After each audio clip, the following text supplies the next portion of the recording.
It's the year 198X. The bulb of the torture cell is lit and hung right on the head of the prisoner. The prisoner is hung using the chains tied to his hands. His body is covered in bruises and blood he received after being tortured. Even his feet are tied so that he cannot resist using them. A fly is sitting on his face, sucking his blood. It is crawling on his face, but he still looks calm despite all the irritation he is facing. The first word that comes out of his mouth after all the interrogation and torturing is food. The head officer is surprised to hear what he just said. One of the torturers says that the South Korean army may serve the spies with food, but they do not. The prisoner says that he will confess everything as they want if they give him some food as he is starving. The head officer asks if he really meant it. He says he will give him some food, but he has to tell about his goals and infiltration route in return. The prisoner agrees and says he was just trying to make a living by joining the army, but this way, he will just die starving. The head officer orders the subordinate to bring some food from the kitchen, but he questions his order, so he gets angry and asks him to shut his mouth. He tells them that they have to hand over this prisoner to their superiors tomorrow, and they will steal their merits if they could not get the information from him. So the prisoner is unhung and is served the food. He is given the spoon and the chopsticks to eat the food, but his hands are still chained. He holds the spoon with his fingers and starts taking the soup. He says that this soup tastes like nothing. Then he picks one of the chopsticks while saying that military food always tastes horrendous. One of the subordinates says that the taste of the food is not important right now. He should just eat and inform them about him. Suddenly, that chopstick spears in the head of the head officer. At first, he himself does not understand what has happened. But then he falls on the table as he is dead now. The soldiers are shocked to see this as they could not notice anything happening. The prisoner tells him that the taste of the food definitely matters. He is holding the second stick in his hand. All of those torturers run towards him to kill him, but he kills them all with that one chopstick. He tells those dead men that he is a senior intelligence sergeant and his name is Du Jangan. And his infiltration route was swimming through the ocean. And his goal was to kill them the same way he just did. Then he sees the fly who was irritating him earlier, so he aims at it with that stick and kills it. After a while, Du Jangan is sitting with Lieutenant Colonel Park in a small restaurant in Seoul City. The lieutenant tells him that there is no one like him in their company. Why does he want to leave? Jangan replies that the military food has lost its taste, but the food here looks delicious. The lieutenant smiles and adds the meat chunks in the bone soup. He gives the rest to Jangan.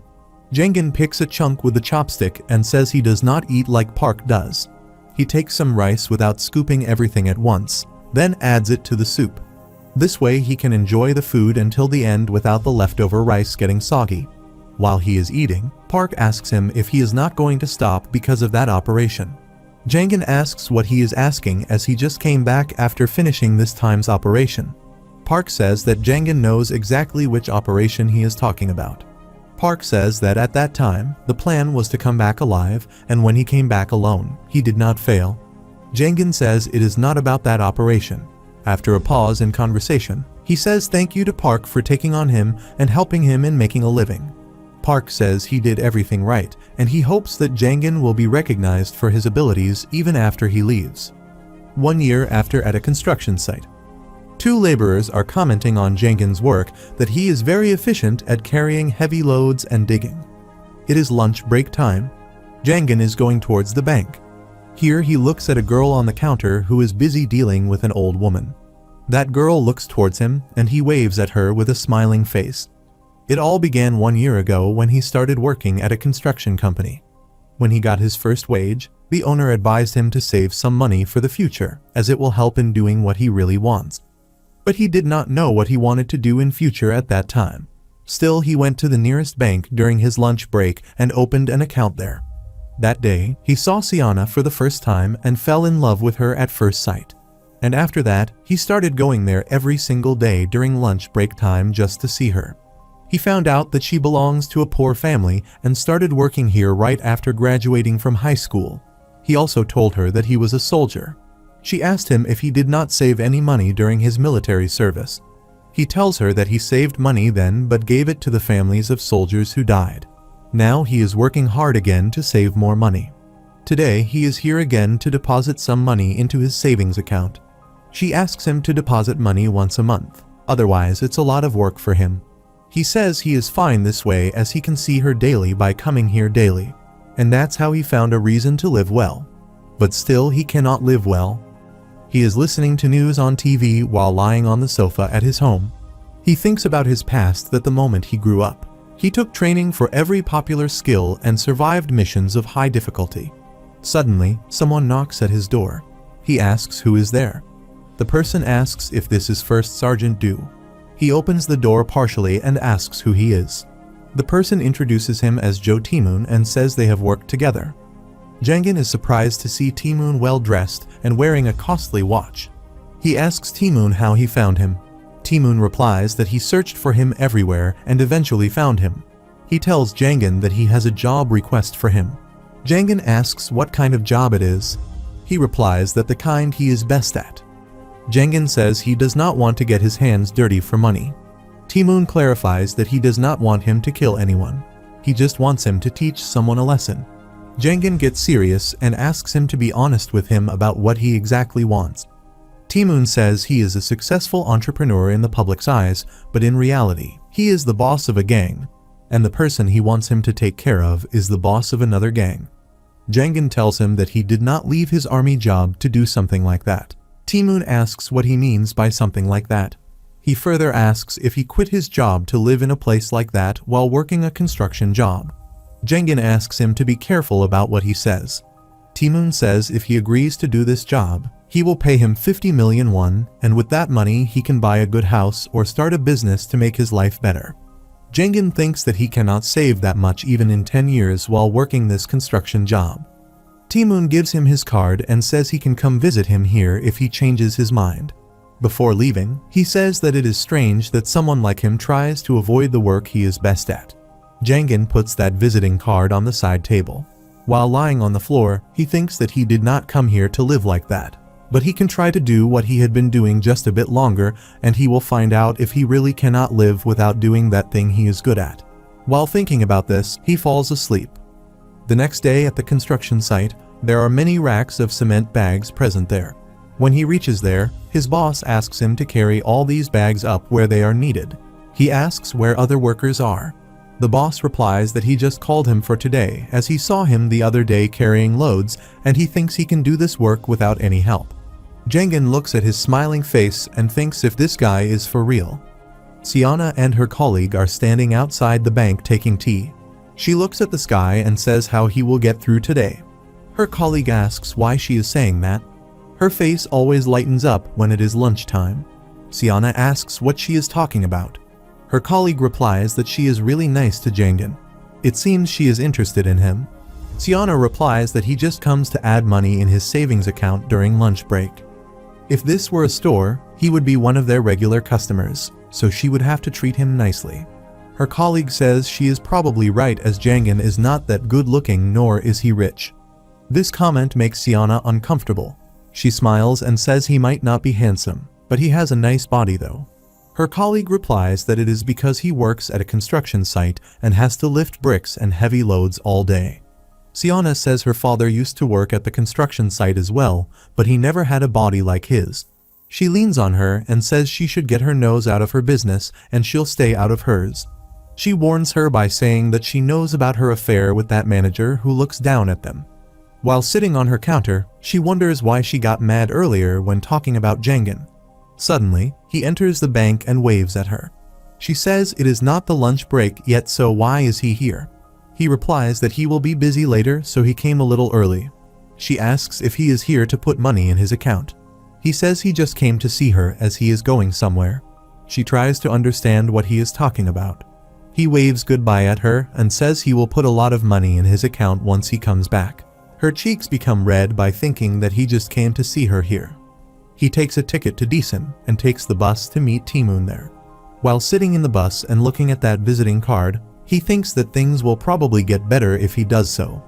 Timoon and his driver are already there to pick him up when he reaches Decent. While sitting in the car, Timoon shows the picture of the target named Park Gwanho.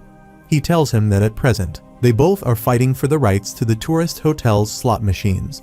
According to the rules, he cannot fight him directly, as this way he himself will lose the right to the machines. But if an unknown outsider that has nothing to do with their ordeal suddenly shows up and does this, things would run smoothly and he can get those rights. He warns Jangan that it will not be easy, as Park knows that he will come for him, so he is under full security. He suggests that they should wait for a bit until he lowers his guard.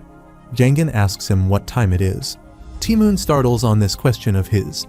He tells him that it is past 12:30. Jangan says it means there is a lot of time left until it is 4:30 p.m. The banks close at this time. He asks him to take him to Park so he can take care of him quickly. Then Ti-moon will be able to deposit money in his bank account before the banks close. Ti-moon asks if he goes now, he will have to fight a lot of guys on security. Jangan says it should not bother him. Ti-moon takes him to the hotel where Park and his underlings are having lunch. He also warns him about the special guard of the park who is always with Park. That guy used to be an Siren player. Jangan asks what is the best dish at this restaurant. The driver informs him that the special dish here is their fried dumplings. Jangan says he will be back soon and gets out of the car. Park is enjoying his lunch while all his underlings are present there as well. Jangan is sitting at a separate table in the corner having the fried dumplings in front of him. He takes soya sauce and vinegar in a 1:1 ratio and pours them in a bowl. Then he sparkles the powdered red pepper in it. He dips the dumpling in it and eats it.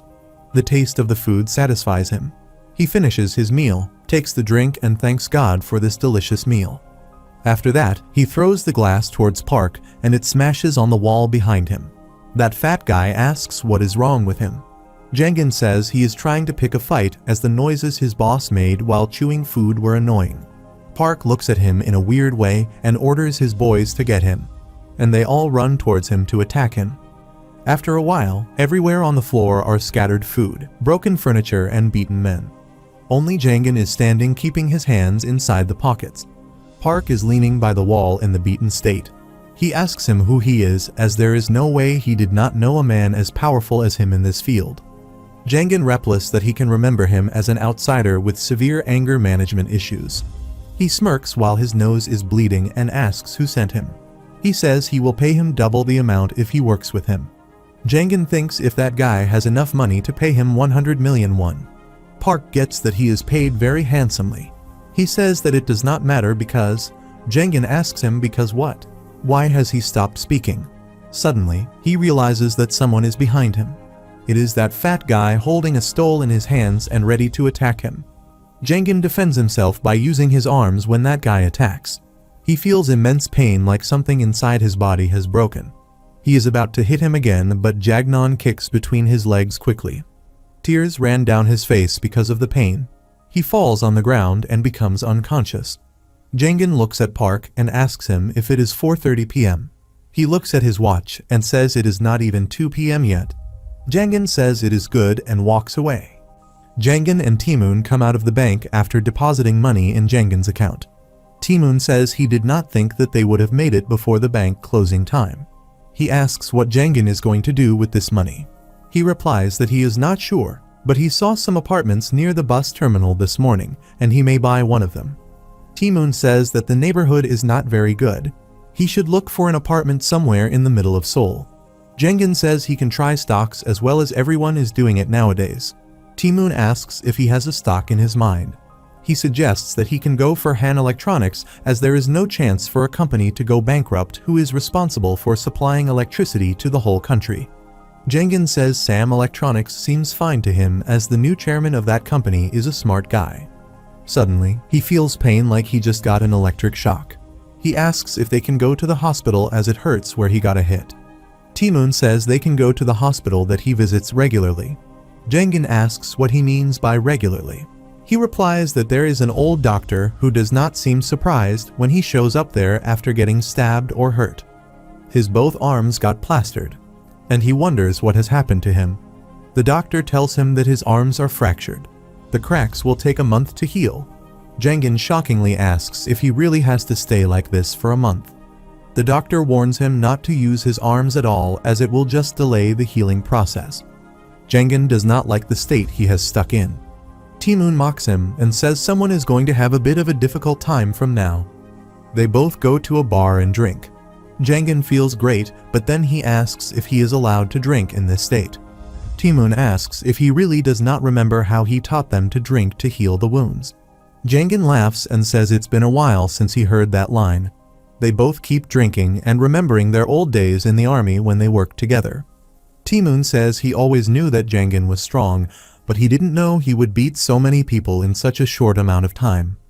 Moreover, he won the fight with his bare hands. He says he had prepared weapons too, just in case he needed them. Jangin asks how he managed to get weapons. While pouring more whiskey, Timoon tells him that shotguns are easily available, but he smuggles pistols from Russia. Jangin says he has found a job that suits him well. He replies that the army suited him better. He says the special forces suited Jangin well and asks why he left that job. He becomes gloomy and says he and 3 of his juniors participated in a mission, but he was the only one who came back alive. Timoon is shocked. Jangin says he felt like he no longer had the right to continue the job, so he quit. He assumed that they would come in his dreams, but they never did.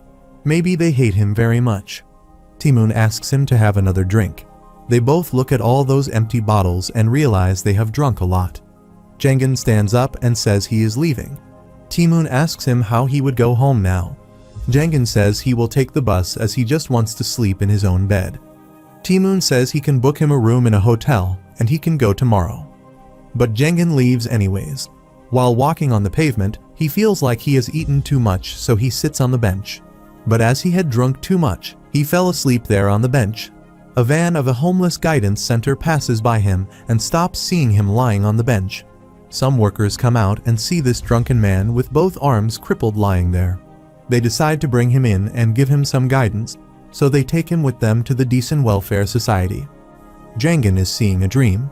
He is in a field, and it is dark everywhere. Someone is calling his name. He turns back sharply as the voice is coming from behind. He sees 2 men in uniforms. Those 2 are wearing the same lockets. He recognizes them as they were his junior fellows on that mission. Suddenly, he sees a gun on the ground near his feet. He picks it up and puts it on his head and says if this is what they want, he will do it. Suddenly, he wakes up from his dream. He sees a guy is clapping near his head to wake him up. Jangin sits, but his arms are still hurting. He asks that guy who he is and where he is now. He tells him that his name is Lee Sunjo, and this place is a decent welfare facility. That outfit is inmates' clothing. While he is explaining all that, Jangin stands up and walks away. Sunjo asks him where he is going. Janjigan stops near the door as it is locked. He wonders why it is locked from inside. Sunjo says he was going to explain that first. He tells him that this is the location where people are imprisoned by force. Jangin is shocked and asks what he is talking about. Someone calls them from behind and asks what they are doing standing there. Sunjo tells him that that person is their platoon leader and has a bad temper, so Jangin must not irritate him. But he is looking at the keys pinned with his arm. He asks him to give him the door keys. That guy looks at him with anger. So Jangin kicks his leg and he yells in pain.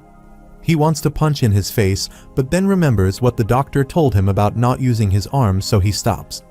2 of that leader's subordinates ask for permission to crush Jangin. That guy orders them to send him to the ward. One of them moves forward to beat him.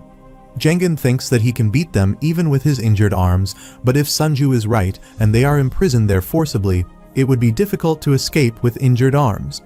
To escape from here, his arms need to be healed properly. But if his arms get hit even mistakenly, his injury is likely to worsen. So what should he do? At the same time, Sunju comes forward and tells them that this guy just came in last night and does not know where he is. And he has no idea who a great platoon commander is, therefore he behaved in that arrogant way. That guy thinks that it makes sense. Sunju says they should give him one chance and he will educate him properly. That guy thinks and asks Jangin to beg for mercy. Sunju asks him to beg and say that it was all his fault. Jangin is still shocked and processing what is happening here, but still he bends his head and apologizes. But that guy punches in his head and asks him to behave better. Then he asks everyone to go and prepare for the roll call. While sitting in a row, Sunju tells him that he did great and he will explain the things a bit later. Jangin observes that he is counting the people. He says there are a total of 24 people including the new guy. Then he unlocks the door. While going out, Jangin asks Sunju where are they going, and he replies that they are going to have breakfast. After listening to the name of breakfast, he becomes happy. He observes the surroundings and thinks that this is not a military base, but it acts like one. It is not even a prison, but it locks people. But the strangest thing is that they call this a breakfast. He wants to stab the person in charge with a chopstick in his forehead, but they only give them a spoon. While eating the food, Sunju tells him that this place is where the homeless people are brought in and guided. Jangin says he is not homeless. Sunju says none of the people there are homeless. This place is actually where anyone is captured and forced to work. The country funds every homeless person here, and to get that money, welfare imprisons people. Jangin is shocked to hear that and asks who in the world does this to humans. Suddenly, two well-suited men enter the room. Sunju tells him that these are the people who do this to humans. These two are the director's sons. The one with the glasses is Park Gwang, and he is the vice president here. The taller one is Park Yom, and he is the general manager. Jangin looks at them and guesses that they are inspecting there. Gwang comes to him and asks how he got these injuries on his arms. Sunju tells him that Jangin is the new inmate who came here last night. Gwang asks if it would be possible for him to live on welfare like this. Sunju says he is taking good care of him and he will teach him everything. Gwang appreciates his efforts. Sunju says he wants to be an honor student. Gwang gets his intentions and says he will remember his name the next time he picks for this post. Now Jangin also finds the real motives of Sunju for being so nice to him. Gwang asks Jangin if the food here tastes good. He replies that the food is really bad here. Gwang asks what he just said. Sunju also starts worrying as he was just doing good in front of the platoon leader, but now he is again misbehaving. Jangin says he does not think this food is for even humans, as everything is so rotten in this food. Gwang lifts that tray and pours it on his head. He says that he should be thankful to them for giving him this food. He smashes the tray in his head and says how he dares to complain about anything. Blood rushes into the eyes of Jangin due to anger, but he does nothing due to his fractured arms. Gwang yells at Sunju to teach him, so he says nothing crazy anymore. After they leave, Sunju asks Jangin if he is alright. Jangin is cleaning himself after that humiliation at the breakfast table. He cannot even clean himself properly due to his fractured arms. After that, he and Sunju are brushing the ground outside as this is the work they were assigned to. Jangin says that his clothes are not drying properly as he wore them right after washing them up. He is still angry because of what Gwang did to him earlier. Sunju tells him that his clothes will dry automatically when he works under the sun. He says that he should be relieved that Gwang did this to him before the bath time, otherwise he would have to wait to clean himself. He replies that it is unethical to do this to the people at all. An old bald inmate comes there carrying clothes to wash and says he agrees with the newcomer. Jangin notices that his way of talking is a bit strange. Sunju calls him Your Excellency and asks why he is here. Jangin wonders if he meant the president when he called him Your Excellency. A man calls him from behind and says that His Excellence was to wash the clothes, so what he is doing outside there. His Excellence asks why it is him always who has to do the washing clothes. Jangin asks why that guy was being referred to as Your Excellence. And why does he speak like he is the president? Sunju says it is not that he is impersonating the president, it is that he thinks he is the president. That old man came back from the Vietnam War, and after that he's been insane ever since. He sees things and has nightmares. He was very scared to see that bald president and shudders whenever he sees him on the news. As he ages, he is balding, and he cannot look in the mirror as it reminds him of that bald president. Jangin says it is very unfortunate that he had to suffer through that owl. He asks Sunju how he knows that much about him. He replies that that old man's friend was also locked up there, and he told him everything, but he died due to some disease. Jangin shocks and asks if he died here at this place. Sunju says many people die here. Some due to injuries, some because of sickness, or some because of getting beaten up by the staff or platoon leader. He says that the platoon leader said about sending him to the ward earlier, if he remembers. If someone is sent to the ward, they do not treat him there. They just leave him until he dies. Jangin says that these are really the bad guys. Suddenly, the platoon leader calls everyone to assemble at the sports field right now. Sunju tells him that today is the inquiry day and he can see the worst guy among all the bad guys. Jangin wonders what he is talking about. All the inmates there stand in the rows to listen to the director of this welfare. His name is Park In-yi. Everyone bows in front of him. In-yi starts addressing and says there are various trees in the world and each of those have their own use. Likewise, humans also have their own use according to their respective characters and potential. However, those all standing in front of him are worthless beings who are completely worthless outside. He calls them twisted and unattractive trees.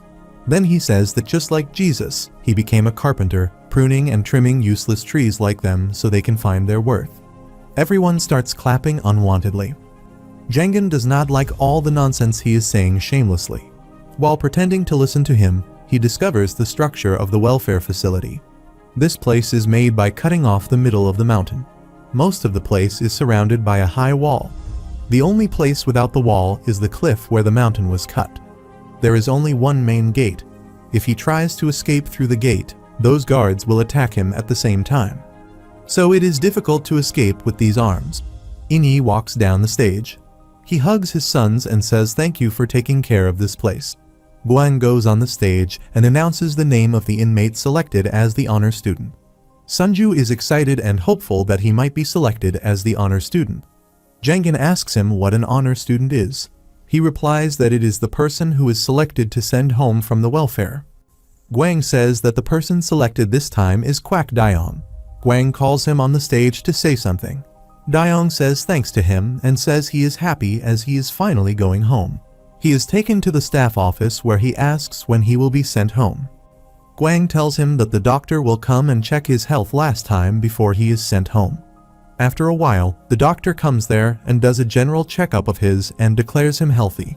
Then he gives him an injection by saying that it is a nutrient that will keep him healthy outside.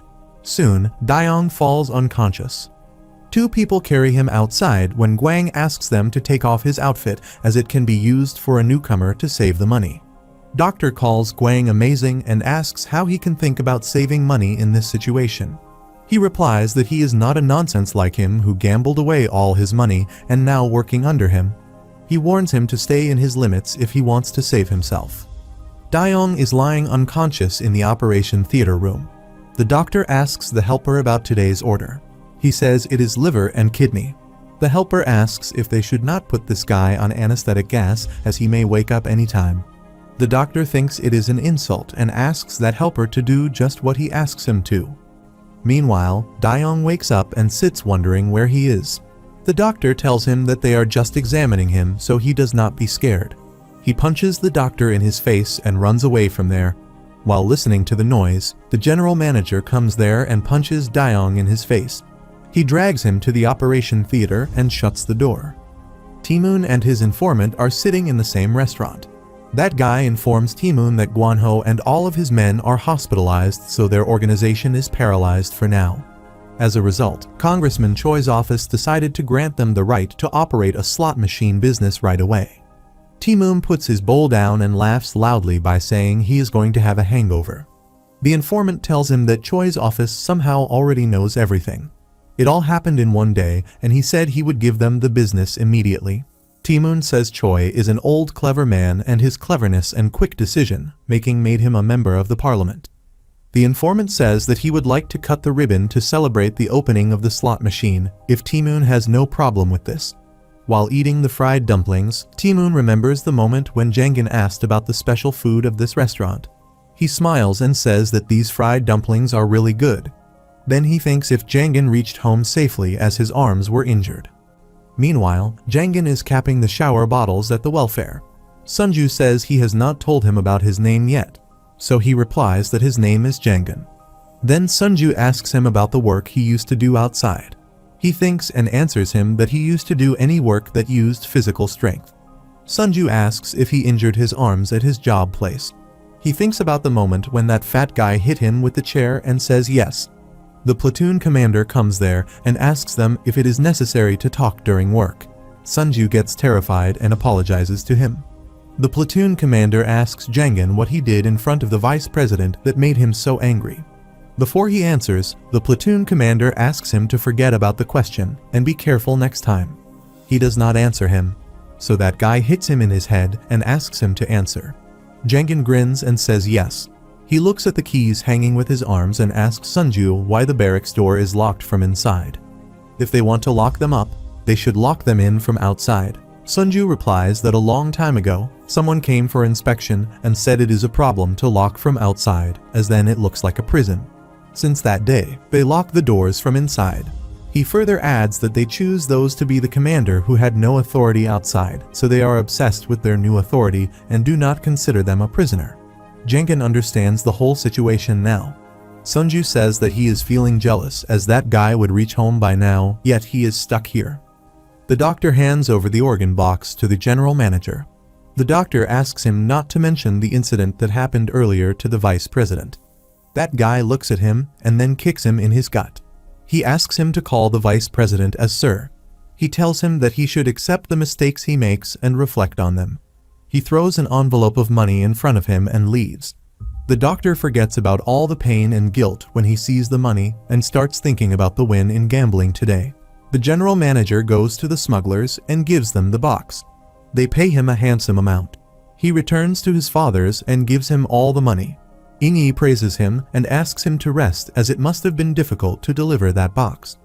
Then he puts that money in a wallet that is already full with a lot of money and locks it after that.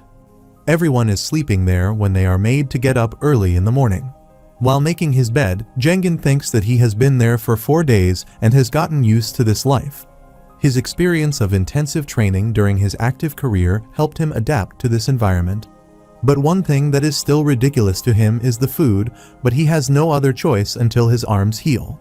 So he makes him believe that he is on an operation to survive here. He wonders that a few days ago, he was scared of nothing and had no worries at all, not even when he was at life-threatening missions. But now, he is worried about one thing. He cannot go see Siana at the lunch break. What if she forgets about him in the meantime? On the other hand, she is also waiting for him and is looking at the door in hope for him to show up. Her colleague asks him to go have lunch as it is lunch break. While standing outside the bank, she questions why he has not shown up for several days. When he left, he said that he would come back with a lot of money. She hopes that he is all well and nothing bad has happened to him. He is thinking that he is being held here by force and both his arms are injured as well. She wonders if he caught any accident. Platoon leader slaps him because he is working too slow. That old man tells him that he will work extra to compensate for this, but do not beat him as he is injured. Platoon commander grabs that old man and yells at him to stop favoring others and reminds him that he has lost his mind. He replies that he has not lost his mind and he is the country's president in reality. Platoon commander punches him in his face and walks away.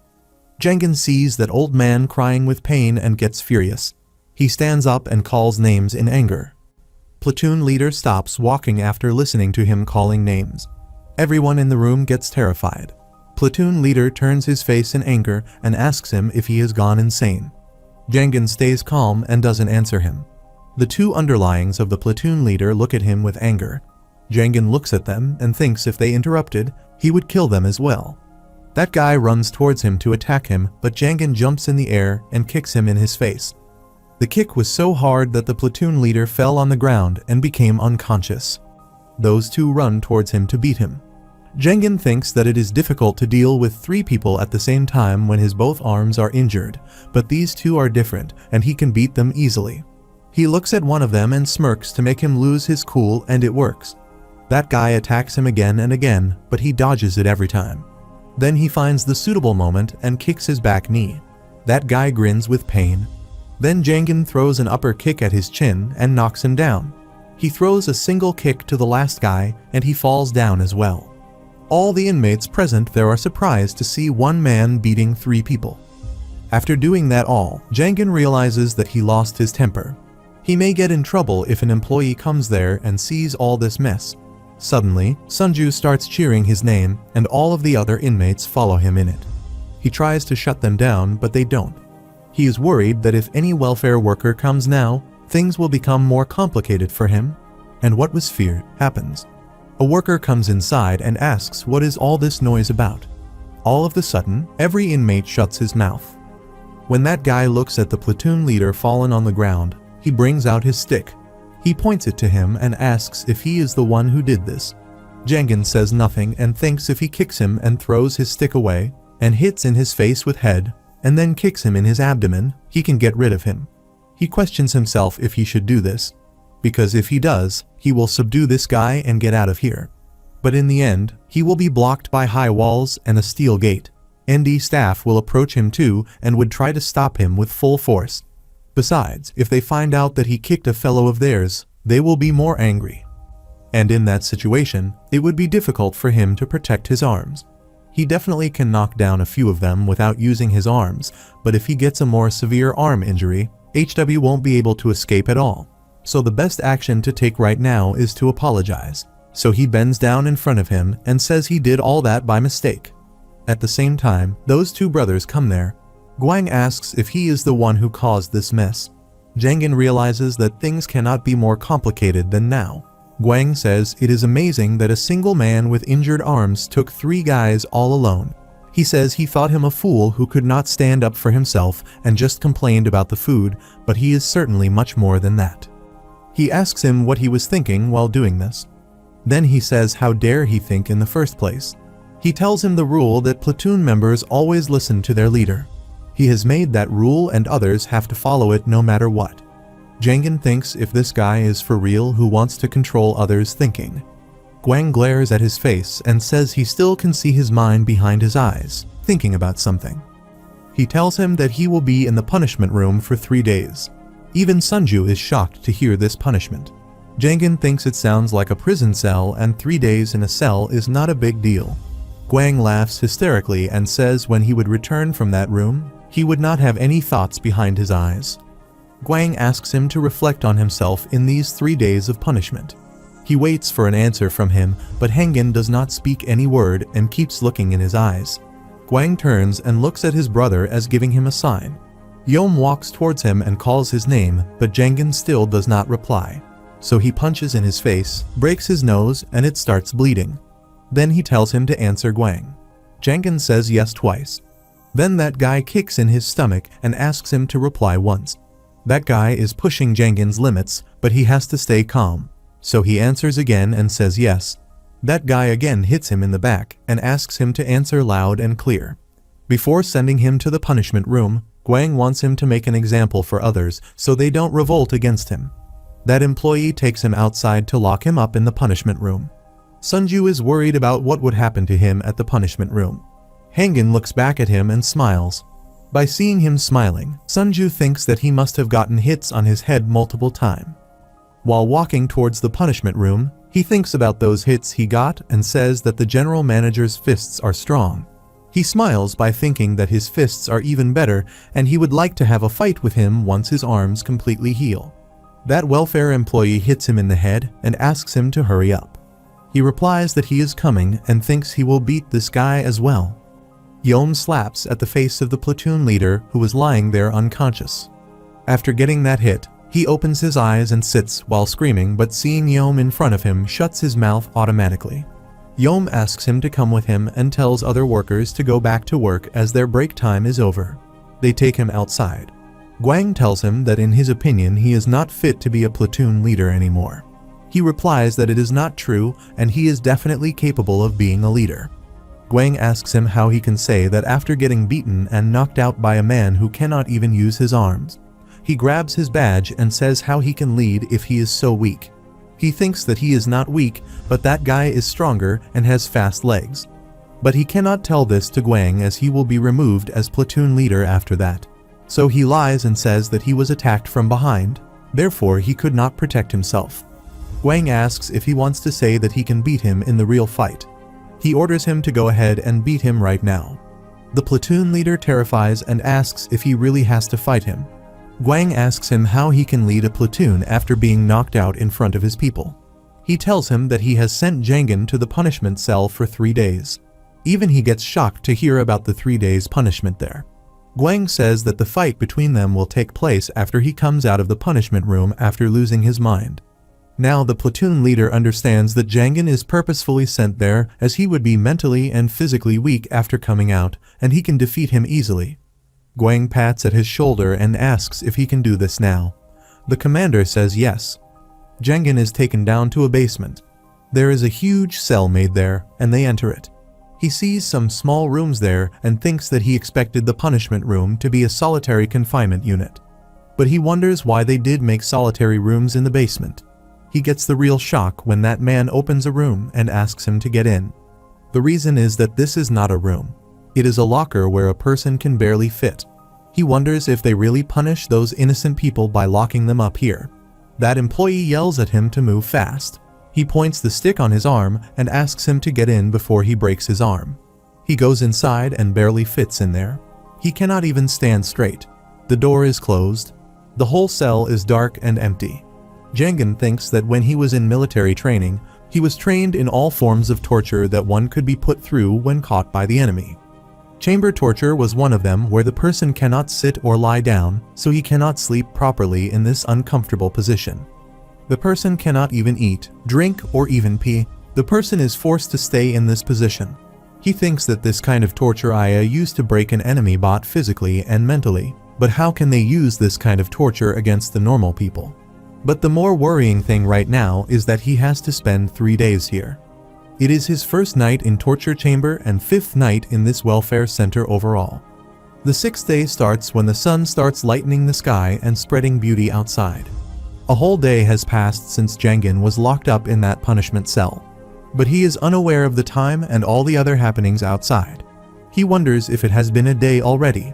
He is exhausted. He keeps falling asleep and waking up in this standing position. He is not sure if he slept or just closed his eyes for a few seconds.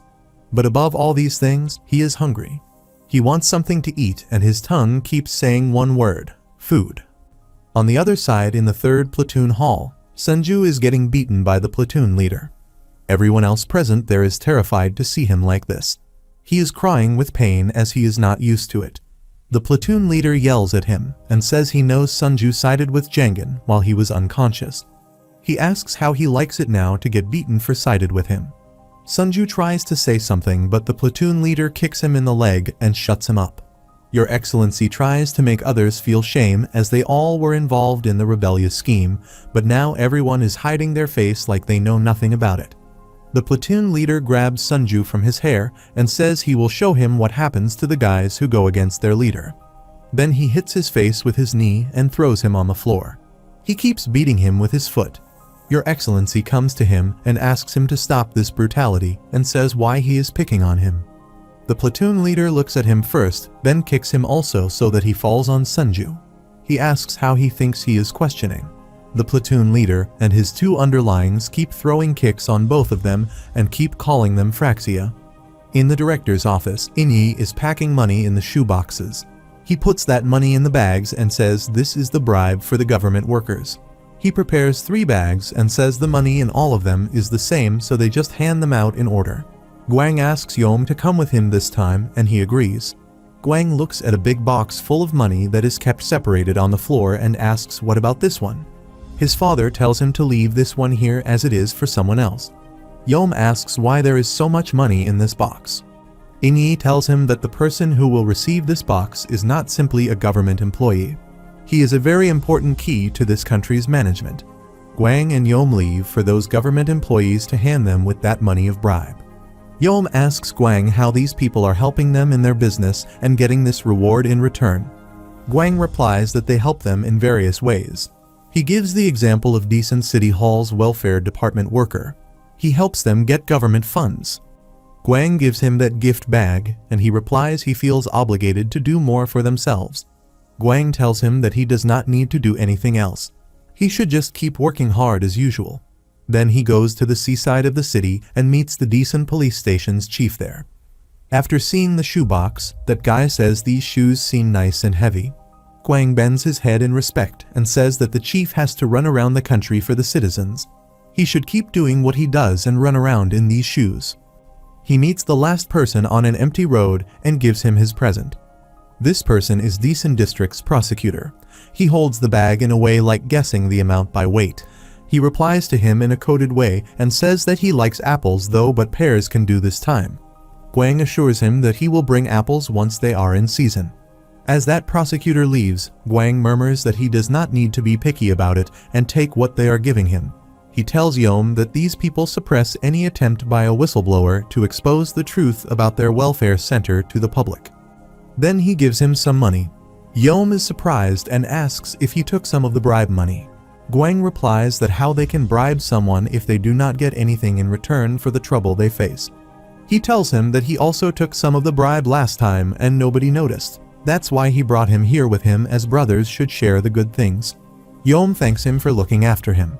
After sitting in the car, Gwang says they should go to eat something good as they have done a good job. They order some cooked meat at the restaurant. Gwang makes a bit by putting a piece of meat and some herbs on a lettuce leaf and feeds Yom with his own hands. He watches him chew the food and says he eats so well. They enjoy these little treats. Gwang stops eating when Yom calls him and asks if he is serious about forcing the platoon leader and Jangan to fight when he is out. Gwang replies why he is asking that. He asks Yom if he is thinking that a guy who has been in the punishment room for 3 days has a chance of winning. Yom replies that he knows there is no chance of winning for a normal person in this situation, but that guy took down 3 guys with both of his arms broken. Yom says he thinks maybe. Gwang interrupts him here and says it is about that maybe. He asks Yom if he thinks Jangan will be useful to them if he is really that strong. Yom asks whether being useful or not is another matter, but how Gwang is going to get him to listen to him when he can beat up a platoon leader. Gwang says it is almost impossible for now, but if he breaks him this time due to the punishment room, he can make him follow every single one of his orders. It has been 2 days since he was locked in the punishment room. Jangan could not sleep for 2 days straight. His face looks like a lost soldier having sadness of 100 years on it. He is starving and his mouth is saying words of all the foods he can think about right now. He is actually giving his mind and his body a reason to keep living and not to give up. Right then, he thinks of another reason that he should keep fighting for. It is Miss Siana. A bright and smiling face of hers comes in front of his eyes, and he remembers that he still has to take her out for a meal. He picturizes the scene in his mind when he will ask her to have dinner with him, and she will happily accept his proposal. And when she asks what they should eat, he will answer that it does not matter as long as he is eating with her. He is speaking these words while trying hard to keep himself alive. Another night comes in this hell, and finally his 3rd day ends in this punishment room. The next day, as the locker is opened, he thuds on the ground as he does not have power to control his body. He hardly lifts his neck and looks upward. Gwang looks at him and smirks while saying these are the defeated eyes he wanted to see. Gwang orders them to move Jangan from here. Jangan is lying on the floor and is unable to move due to the lack of energy. Sunju and His Excellency are standing near the bars. They come there and help him stand by providing him support. Sunju looks at him and says he is not looking good at all and they should move him out fast. They are aiding him in walking, and they all follow Gwang while passing through the empty ground. Jangan looks at Sunju's face and asks him if he is alright and what happened to his face. Sunju tells him that he was beaten by the platoon leader for siding with him that day, and they also did beat His Excellency for raising his voice for Sunju. But His Excellency smiles and says he is alright when Jangan looks towards him. He feels pity for him. He asks Sunju where are they going as he is starving and wants to eat something. Sunju says they are not going to get anything to eat for now. All the inmates are gathered in the ground and look terrified. The platoon leader looks cool and is ready to fight. Jangan is also brought here. He looks miserable as he is barely standing. He gets that they are trying to make him fight with the patio commander as soon as he gets out of the punishment room. The platoon leader remembers what Gwang told him that day. He has to save some face as he would not be able to lead after being knocked out in front of people.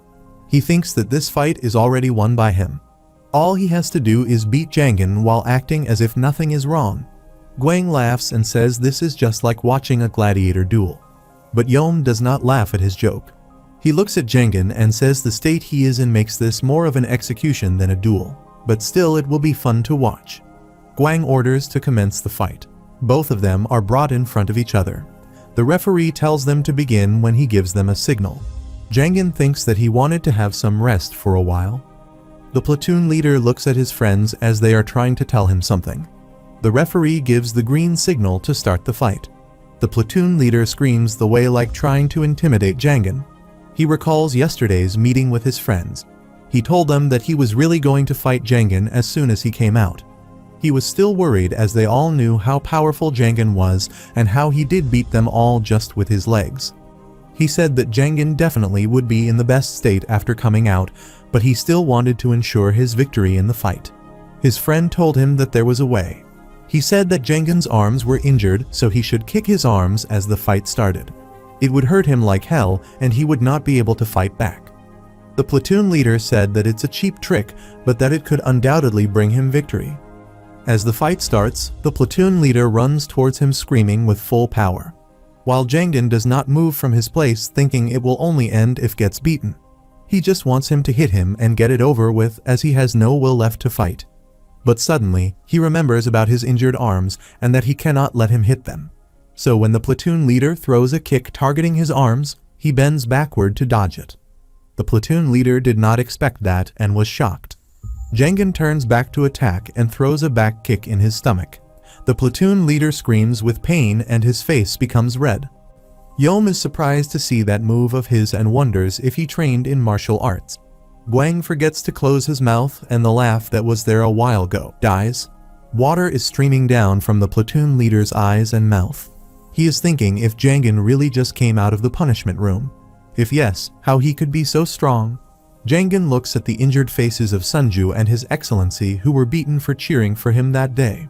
It increases his anger and the desire to take revenge rises up in his mind. He looks at the platoon leader who can definitely see what is going to happen with him next. Jangan kicks on his face and breaks his nose so that it starts bleeding. This one hit makes him fall on the ground. All the eyes forget to blink. All the faces there are extremely shocked. Jangan is not cooled yet, so he keeps hitting him with kicks on his face. The friends of the platoon leader are terrified to see what is just happening there. Sunju gets excited and again starts cheering for him. Your Excellency is happy too and says he always believed in him. The platoon leader seems half dead as foam comes out of his face.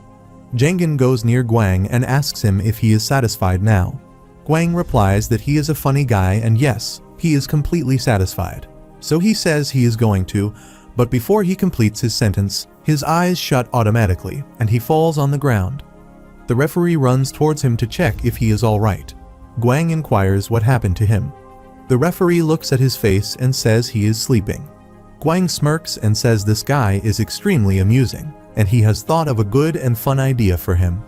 Jangan was sleeping peacefully, but suddenly he opened his eyes. He sees Sunju standing beside him who is excited to see him awake. Jangan looks weak and cannot open his eyes properly. He asks in his feeble voice, "What happened?" Sunju replies carelessly that he fell asleep and Sunju carried him over here. He also skipped work today to be here with him. Jangan tries to sit up. Suddenly he sees the ribbon and keys attached with his arm and asks Sunju what is this. Sunju tells him that when he was asleep, the vice president named him the 3rd platoon's new leader. He looks at him and asks if he is telling the truth. Gong and Yom are in the office. Yom looks a bit worried about something. Guang is making tea and adds tea, sugar and milk, 2 spoons each. He gives Yom his cup and asks him to be careful as it is hot. While taking a sip of tea, Yom asks him what he was thinking back then. Guang says what he wants to ask. If he doesn't like the taste of tea, as it tastes fine to him, Yom replies that he is talking about that. He is actually asking why he made Jangan the platoon leader. Guang replies that the first and the most important reason is, the previous leader was weaker than he anticipated, and Jangan is stronger than he thought, so he will be of use when they need it. Yom says that in his opinion, Jangan is not just a regular guy who knows how to fight. He thinks about his fighting style and says that he is definitely a trained fighter. Guang asks him what he wants to say here. Yom replies that if Jangan's arms get fully healed, they might not be able to control him anymore. Guang says if he does not know. Yom asks, know what? Guang tells him that only one of their employees is required to command a platoon. Does he not find it weird? He asks him to picture that if 20 of 30 inmates attack that one employee all at once, that would take no effort to overpower him. If they think about it according to physical aspects, it makes sense. But not a single inmate goes out of the line and attacks that one employee. Why do they hesitate to do so if they are able to do it physically? Yom says there are 2 possible reasons according to him. First, they are ratting each other out. Second, they think that other employees can quickly provide backup. Even if they try, they know that they'll most likely only get as far as the barricades and walls. Then they will be beaten and put in the punishment room. Guang says that is not the exact reason for those inmates not to rebel against them. The actual reason is the fear and the feeling of helplessness that controls them and keeps them in the line. He gives him an example that in Southeast Asia, when they train the elephants, they tie the baby elephant and beat them with iron hooks to make them fear humans. Then, even when the elephant grows up and has the ability to stomp a person to death, it cannot do it because it is afraid of humans. Jengen is like that baby elephant. They just have to train him in the same manner as they train others. Yom asks if it is really necessary to make him the platoon leader. Guang says yes, it is necessary, as this position will make him loosen up and relax. And as the time will pass, he will accept this place as his home just like the others do. Jengen is lying on his bed while those two guys sit on the floor near him. They ask him to forgive them for what they did in the past to him. Jengen was told that the previous platoon leader was sent to the ward after the fight. Now his followers are pleading for their lives on their knees. He tells them that they are asking him for forgiveness, but he cannot forgive themselves. Their faces become gloomy and they ask why. He tells them that he cannot forgive them as he does not have anything to forgive. He has not been there for long and has no grudges against those two. They become a bit relaxed after listening to this. Jengen asks them to look behind and tells them that they should ask for forgiveness from their inmates who really look in a mood to take revenge. Jengen yawns and says they should talk it out amongst themselves. He is going to sleep again. Those two keep saying please to save them, but he turns his face and sleeps. After he wakes up, he thinks if just lying down like that ever made him this happy. Then he looks at the keys and armband and wonders why they gave him these things. He remembers that they were just about to make an example out of him when he came out of the punishment room. They were hoping to save some of that platoon leader's face from his last defeat. But then their plan got ruined by him when he knocked that guy down. And they probably sent him to the ward because he was no longer useful after losing to him twice. He says he can understand their plan till this part, but what can be the possible reason behind making him the platoon leader? Do they think that giving him this position will get him addicted to the taste of power like that guy was? And this way they can make him listen to them. He smirks and says how adorable this is. Who they think he is? He says either they have not met anyone smarter than them because their environment is stupid, or they do not know that other people are not selfish like them. He decides that for now, he will do what they want him to, as this is the best course right now. At the Decent Hotel, it is the opening day of the casino and dining lounge. All the decorations are made accordingly. Timun and Choi are ready to cut the ribbon. The addresser makes an announcement about the ribbon cutting ceremony and starts the countdown, and the ribbon is cut by them. The media takes coverage of the whole event. Choi shakes hands with Timun and congratulates him on this big day and says it was worth the wait. Timun bows his shoulder in respect and says it is all thanks to Senator Choi. But in his mind, he calls him names and says if he had not gone back and forth between him and Guanho, he would not have had to wait this long otherwise. Senator's secretary reminds him that it is time for his next appointment. So he leaves and says they will meet soon and talk about the things they could not do today.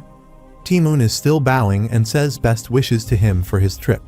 His personal secretary tells him that the senator is gone and he can stand straight now. Timun is worried as he knows the senator will call to meet him again and tells his secretary that he has to prepare another box of apples for him. Then he asks everyone to let's go out to eat.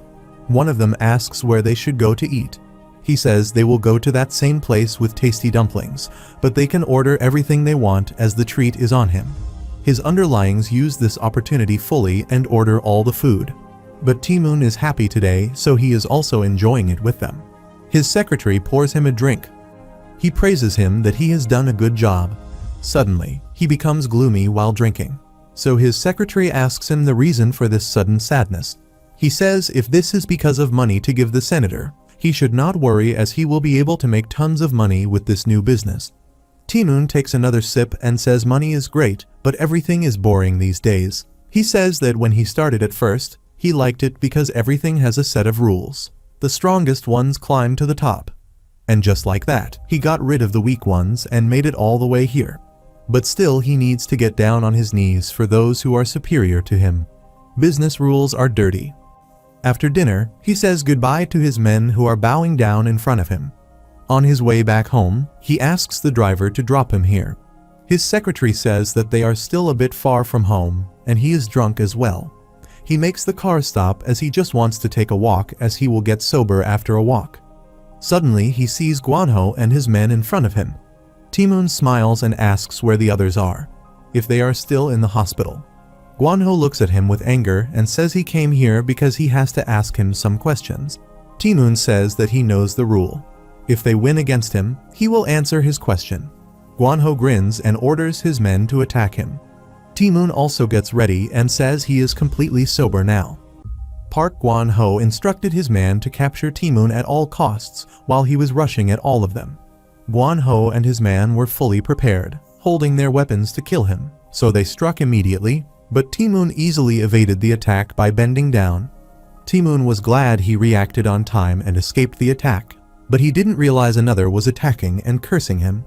Ti-moon evaded the attack and assured the man that he was not cocky, as he was simply confident in his abilities.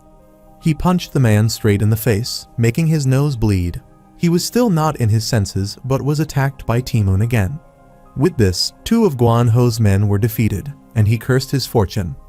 Ti-moon smirked and wondered what was wrong with them and what had happened to his confidence from before. They seemed a bit worried now. Abruptly, one of Guanho's men sneaked away and reached behind Ti-moon to attack him, but he noticed him and punched him immediately. He was annoyed as that man interrupted his conversation, as he was in the middle of a conversation with his boss and tried to recall where he was again. Ti-moon was startled as another man suddenly grabbed him by his neck, choked him, and lifted him. His face turned pale, and the big muscular man frowned and wanted him to continue spouting his nonsense now. However, Ti-moon couldn't say anything in this state, which irritated the man, and he yelled that he said to continue and wondered if he would not say anything now. The muscular man assured him that his next word might end up being his last, but Ti-moon couldn't breathe, and he swung his leg to attack him. The other men of Guanho took a peaceful breath after seeing this, as they were all saved by that man, but their happiness was momentary. They were shocked when their comrade got hit by Ti-moon, and he got out of his strangulation, coughed, and clarified that he needed to let go of him if he wanted him to speak. Ti-moon cursed the man and punched him, which worried all his comrades as they lost their last hope. He grasped the wooden stick and was confident it should suffice as a warm-up, so he inquired them if they should get serious now. He loosened up his tie and was fully prepared to attack them, but Guanho requested him to stop, as that was enough, and they should talk this matter out. Ti-moon thinks for a while, puts his weapon back, and agrees to talk with him. Later, they were at the empty and silent place, and Ti-moon inquired why he was there, and if he was out to get him because he stole the right to a slot machine company. Guanho refused, as getting revenge wouldn't get him the rights to the business, so like he said before, he have something to ask Ti-moon. Guanho asked him about the guy who ambushed them on his own, and he didn't want Ti-moon to even think about dismissing it, as he was not being one of his men. He had no reason to hide it since he already had the business, so Guanho wanted him to tell him the truth. Ti-moon agreed, but wondered why he was asking about that guy and if he was planning to get revenge. He decided to leave and assured Guanho that he wouldn't tell him no matter what he did, as he said that he would answer his questions if they won against him. However, Guanho was persistent. He looked back and requested that he tell him where he was, as he couldn't find him anywhere. Ti-moon was also not aware of his whereabouts, as that man left after drinking with him on the night they ambushed. He doesn't know where the protagonist went, and he recalled that his arms were also messed up, which startled Guanho. Ti-moon looked at his suit as he got sweaty inside, but he still felt good in this messy condition. After some time, they were all worried because they had failed to get information from Ti-moon. The man apologized to his boss for failing and being unable to fulfill his mission. However, Guanho didn't have high hopes from the start, because even if he were in peak physical condition, he would have had no chance. Abruptly, Guanho and his man were startled as Sang Cheol hurriedly arrived. They were astounded to know that he had returned from reserve forces training and wondered what happened there. After hearing everything from them, Sang Cheol was disappointed, as this was not something he expected to happen while he was away for training, and he apologized to his boss. Guan Ho wondered why he was apologizing, as it was not his fault that he had to go to reserve forces training, and it was all Kim Shin-jo's fault. Sang Chiol was aware that Jo Taemoon was behind all this mess, so he wanted to kill him immediately. However, Guan Ho instructed him to forget about it, as he needed to do something else, and inquired if he had heard of the hospital where Taemoon men were being treated. Sang Chiol affirmed, as he knew about that hospital, which was run by an old man. Guan Ho rambled that it seemed like the guy who ambushed them broke his arms, so he was probably treated there. So he instructed him to go and get his information. But Sang Chiol wondered why his boss wanted to know about that man. Sang Chiol assumed that Jo Taemoon might have paid the protagonist, and the one who stole the business was also him, so he thought they should go after Taemoon. However, Guan Ho disagrees, as Jangan stomped on his pride, which is detrimental to a gangster. Sang Chiol had no choice but to agree to his senior request, so he assured him that he would undoubtedly find that man. The following day, at the hospital, the doctor inquired if he was hurt or injured anywhere. Sang Chiol affirmed that it hurt right at his heart because someone messed with his senior, which worried the doctor. Soon, he grabbed the doctor's face and slammed him on the table, and the doctor utters that the person's name was Du Jangan. So Sang Chiol asked about his social security number and address, but the doctor didn't know. The doctor clarified that he doesn't take that kind of information from patients brought in by Mr. Jo, which worried him. He called his senior, Guan Ho, and informed him of everything, which worried him, as his man could only find that guy name, and instructed him that he had somewhere he need to go to. His people found a bar where Du Jangan and Jo Taemoon were drinking together, and Taemoon was there. Sang Chiol went to the bar and ordered the man to give him a bottle of soju and a udon. After getting his order, he asked the man if he had seen a man with a cast on both his arms. The man affirmed that he had seen a person and wondered why he was inquiring about him. Sang Chiol gave him some money and instructed him to give him more details. The man took the cash and rambled. That guy got drunk after a couple of bottles of soju and said he needed to go home. He further explained that the protagonist said he was going to take the bus, and the man thought he was not from around there. However, the man knew that the buses probably would have stopped running at that time because it was too late. Shortly, someone called Choi Sang Chiol and furiously asked him what he was doing there. He recognized them, as they were people from Jo Taemoon's gang, and he instructed the bar owner to go and hide somewhere, as he would ask him for more details later. Other gangsters approached him, and Sang Chiol rambled that he came to eat udon because he heard it was delicious. However, that man reminded him that this bar was around their territory, so he shouldn't have arrived. Choi Sang Chiol wondered why they were so pissed off and what was wrong with eating there, as it was not like he barged into their territory and ordered an udon. The man whispered near him and asked him why he was having a temper tantrum. The man informed Sang Chiol that his gang got defeated while he wasn't around and wondered if he didn't hear that. This infuriated him, so he threw hot udon on his enemy's face and then attacked his head with the bottle. Then he furiously stared at the remaining men and asked them if they also wanted some beating. Then he stepped forward, which worried those men, while their senior was holding his head as it was injured, bleeding, and mourning. Soon, Sang Chiol kicked at his face and threw him away, which infuriated his companion, and they rushed toward him to attack. However, before he could land a single punch, he got attacked instead, and his companion grabbed them both, instructed them to get their act together, and left. After they left, Choi Sang Chiol instructed the bar owner to let's keep talking about what they were conversing about before, and the owner wondered if they should genuinely continue. The owner rambled that Jangan probably went out drunk, saying he had taken the bus after the buses stopped. So, he probably slept on the streets since he wouldn't have been able to get on a bus. That all made sense to Sang Chiol, and he was certain that the very next morning, he would most likely take the bus. This worried him because Jangan had left this place long ago, which would complicate things. However, the bar owner refused, as there was a good chance he might still be indecent. This startled Sang Chiol, who wondered how he could be so sure. The man explained that currently, the Decent Welfare Center takes homeless people and people who are just on the streets at night. Sang Chiol was startled to learn about the Decent Welfare Center, and the bar owner explained that from what he had heard, the person could be taken away just by walking alone at night. So, he thought it would be wise to check out those welfare centers before searching other places. At the same time, everyone is having lunch at the Decent Welfare Center, and the protagonist is trying to eat but is indulging in his thoughts. Lee Sun-jo was sitting beside him and wondered what was wrong with him and asked if something was going on in his mind. Jang-in explained that he wondered if eating only this garbage would allow his arms to heal appropriately. The other man suggested he should get some herbal medicine for him. This startled the protagonist, and he wondered if they had herbal medicine in the welfare center. The first person was glad and remarked that he would be so thankful if he could get them for his senior.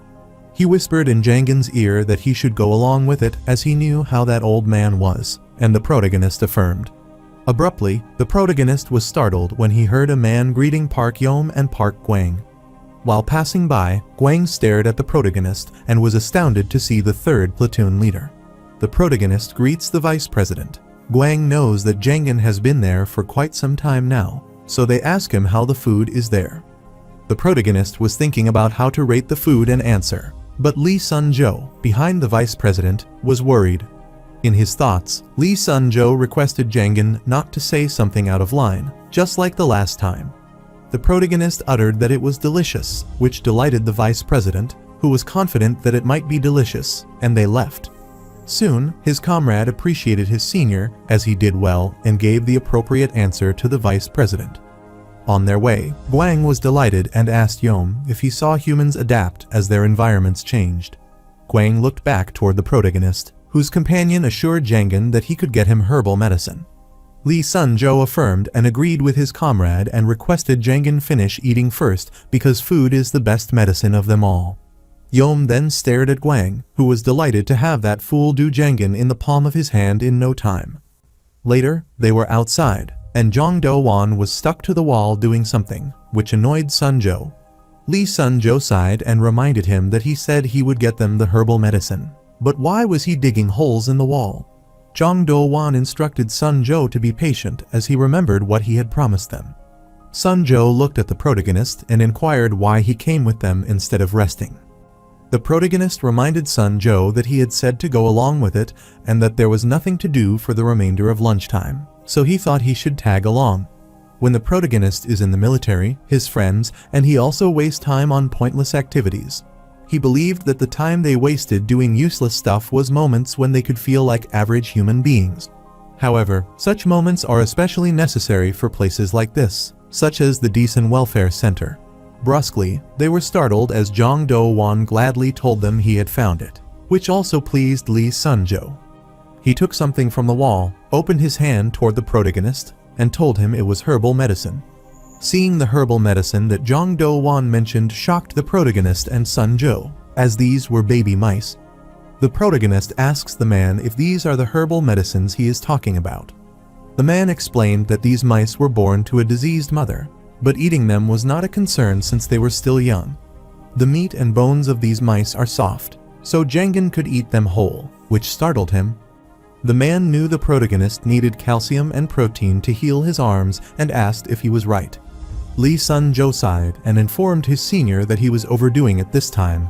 He requested the protagonist to let him leave, as they shouldn't waste their time.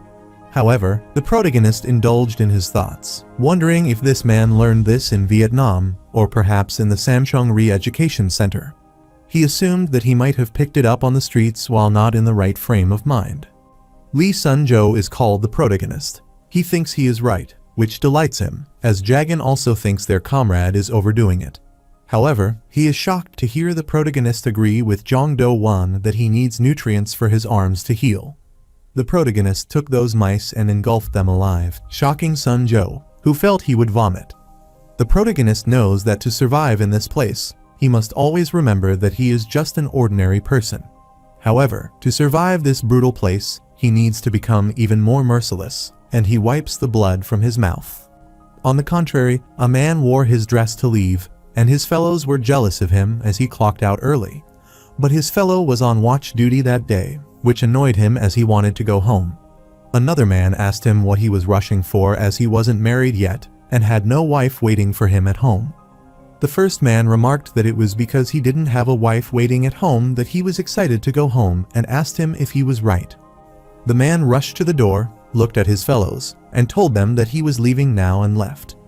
On his way, he anxiously bit his nails and thought he didn't have a wife he desperately wanted to see. But he did have someone he dreadfully wanted to see. Soon, he was at the gambling den, playing cards with some other man, anxiously looking at them. He wanted those cards to let him be the winner as they bet a lot of money. He was delighted as he saw both the cards, and finally, it was the time that he could win. He looked at the money. The man had already loaned out money from the house, and it was too late when he realized it. But he thought it would be fine as he would win anyway. One of the men gladly slammed his card on the table as he got 5, which pleased him. Then another threw his card and thought he won as he got 7, which delighted him as he assumed that luck was on his side that day. The man gladly threw his card and informed them that he got 9. But one of the men left and asked if he was sure about that because he thought he had horrible luck. This shocked him, and he wondered what he meant. The man threw his card as he got a flush. This worried him, and he furiously asked how he had won. He was startled as someone put his hand on his shoulder. The chubby man appeared and reminded him that he had lost all the money they had lent him. The man tried to explain everything to him, but the chubby man didn't hear. The loan shark said that since he had lost, they should have a private counseling session on how he would pay them back. A few moments later, the man was tied at the place and was beaten severely, and he wondered how things came to this and why that person got a flush. He was startled as he heard someone's voice and looked at the door and saw Sang Cheol. Sang Cheol utters that he shouldn't be thinking about why that person got a royal flush, but instead, he should be reflecting on himself as to why he gambled. The man wondered how he was, but Sang Cheol told him there was no need to know who he was. He asked the man if he worked at the Decent Welfare Center, which shocked him, and he wondered how he knew that. Sang Cheol clarified that he would ask the question and needed that man to confirm whether the person he sought was there. However, the man refused as he couldn't tell him because the inside information was confidential. Sang Cheol knew about that, which was why he came all the way there to ask him. But still, he bought his debt from those house managers, so that man was now indebted to Sang Cheol. This worried the man. Sang Cheol looked at him, smiled, and assured him that he could get rid of his debt if he did what he said. This stunned the man, and he asked him if he would do that. Sang Cheol put his hand on his shoulder and decided to ask him again what he wanted to know. Sang Cheol inquired if a guy named Du Jangan was in the Decent Welfare Center. His arms are injured, so it should be easy to tell him apart from everyone else. Hearing the protagonist's name shocked the man as he recalled him clearly and affirmed that he was there. This delighted Sang Cheol, who finally found him and asked the man if he could bring Jangan to him because he needed to settle something with him. Choi Sang Cheol wanted to see him to kill him, but the man refused. The man clarified that it was impossible because that was completely out of his hands, especially if it was smuggling an inmate out of the facility. Sang Cheol looked at him and asked him if it was possible for him to enter the center. This shocked the man as it seemed like he didn't know what kind of place the welfare center was. That place was worse than any prison out there, and once he entered, it was nearly impossible to get out of there. However, Sang Cheol gets close to him and thinks it means he must help him. The man sighed as it was hard to do so because of the tight security, but there was one way to do it. The welfare center regularly goes on patrol at night on a schedule, and that was when they snatch up homeless people, drunkards, and more on the streets of Decent. So, if Sang Cheol could pretend to be homeless on the date he told him, he could get into the center without suspicion. Since he planned to enter, the man asked him if he could get rid of his debt. Later, they met on their decided day and time, and the man handed him the uniform to change into, and after changing his suit, they left. Sang Cheol assured him that he would write a letter confirming his debt repayment, but that would only be if he got into the center and accomplished his objective. Soon, they reached the welfare center, and the man informed the 3rd platoon of the newcomer's arrival. Lee Sun-jo sighed as he looked at him and wondered how that man ended up coming there. The protagonist introduced himself as Du Jangan, the 3rd platoon leader, and wanted to get along with him. Sang Cheol stared at Du Jangan and was undoubted that he was the guy he was searching for because his arms were both in cast. He bowed before him, introduced himself as Choi Sang Cheol, and wanted the platoon leader to drop honorifics with him, which startled Jangan as the newcomer wanted to talk formally from the beginning and found it strange. Sang Cheol rambled, saying he didn't know what he was supposed to do because he was dragged there out of nowhere. However, he knows that in the land of Joseon, he must bow down to those in a higher position than him. This surprised the protagonist, who instructed Sun Jo to settle him into one of the empty beds. Lee Sun Jo affirmed, turned, and instructed Sang Cheol to follow him as he would lead him to his bed. On their way, Sun Jo initiated the conversation as, from what he saw, he thought he would fit in nicely. Sang Cheol explained that he has past experience with these kinds of environments. This amazed Sun Jo, but whatever the case was, he wanted him to keep up with what he was doing. However, he was startled as Sang Cheol called him and furiously inquired if he got an armband like the platoon leader. This terrified Sun Jo, and he refused. Sang Cheol wondered then why he was telling him to do this and that. Sun Jo apologized and informed him that this was his bed from now on, so he should sleep tight. He affirmed and lay on his bed, thinking about the third platoon leader, Du Jangan. Later, Sun Jo went to the protagonist with teary eyes, which startled him. He wondered what was wrong with him and why he was crying. Sun Jo refused and said he was not crying. He explained that his eyes were teary because he yawned and was sleepy. Meanwhile, Sang Cheol found it unbelievable that Jangan was kidnapped and placed in this situation. However, he had an armband on and settled in as some leader, but this was even better for him as he would pretend and go along with this roleplay thing. Then, he will wait for the right time to kill him once he lets his guard down. The next morning, Sang Cheol was in a deep sleep when someone called him to wake him, which started him. Abruptly, he recalled the fact that he was in the welfare center currently and cursed them as he thought he was back in the military. Sun Jo also woke up the third platoon as it was morning roll call time and instructed everyone to line up in pairs. They hurriedly lined up upon hearing this, but Sang Cheol was annoyed to think that if this trend continued, then getting close to Jangan would be difficult.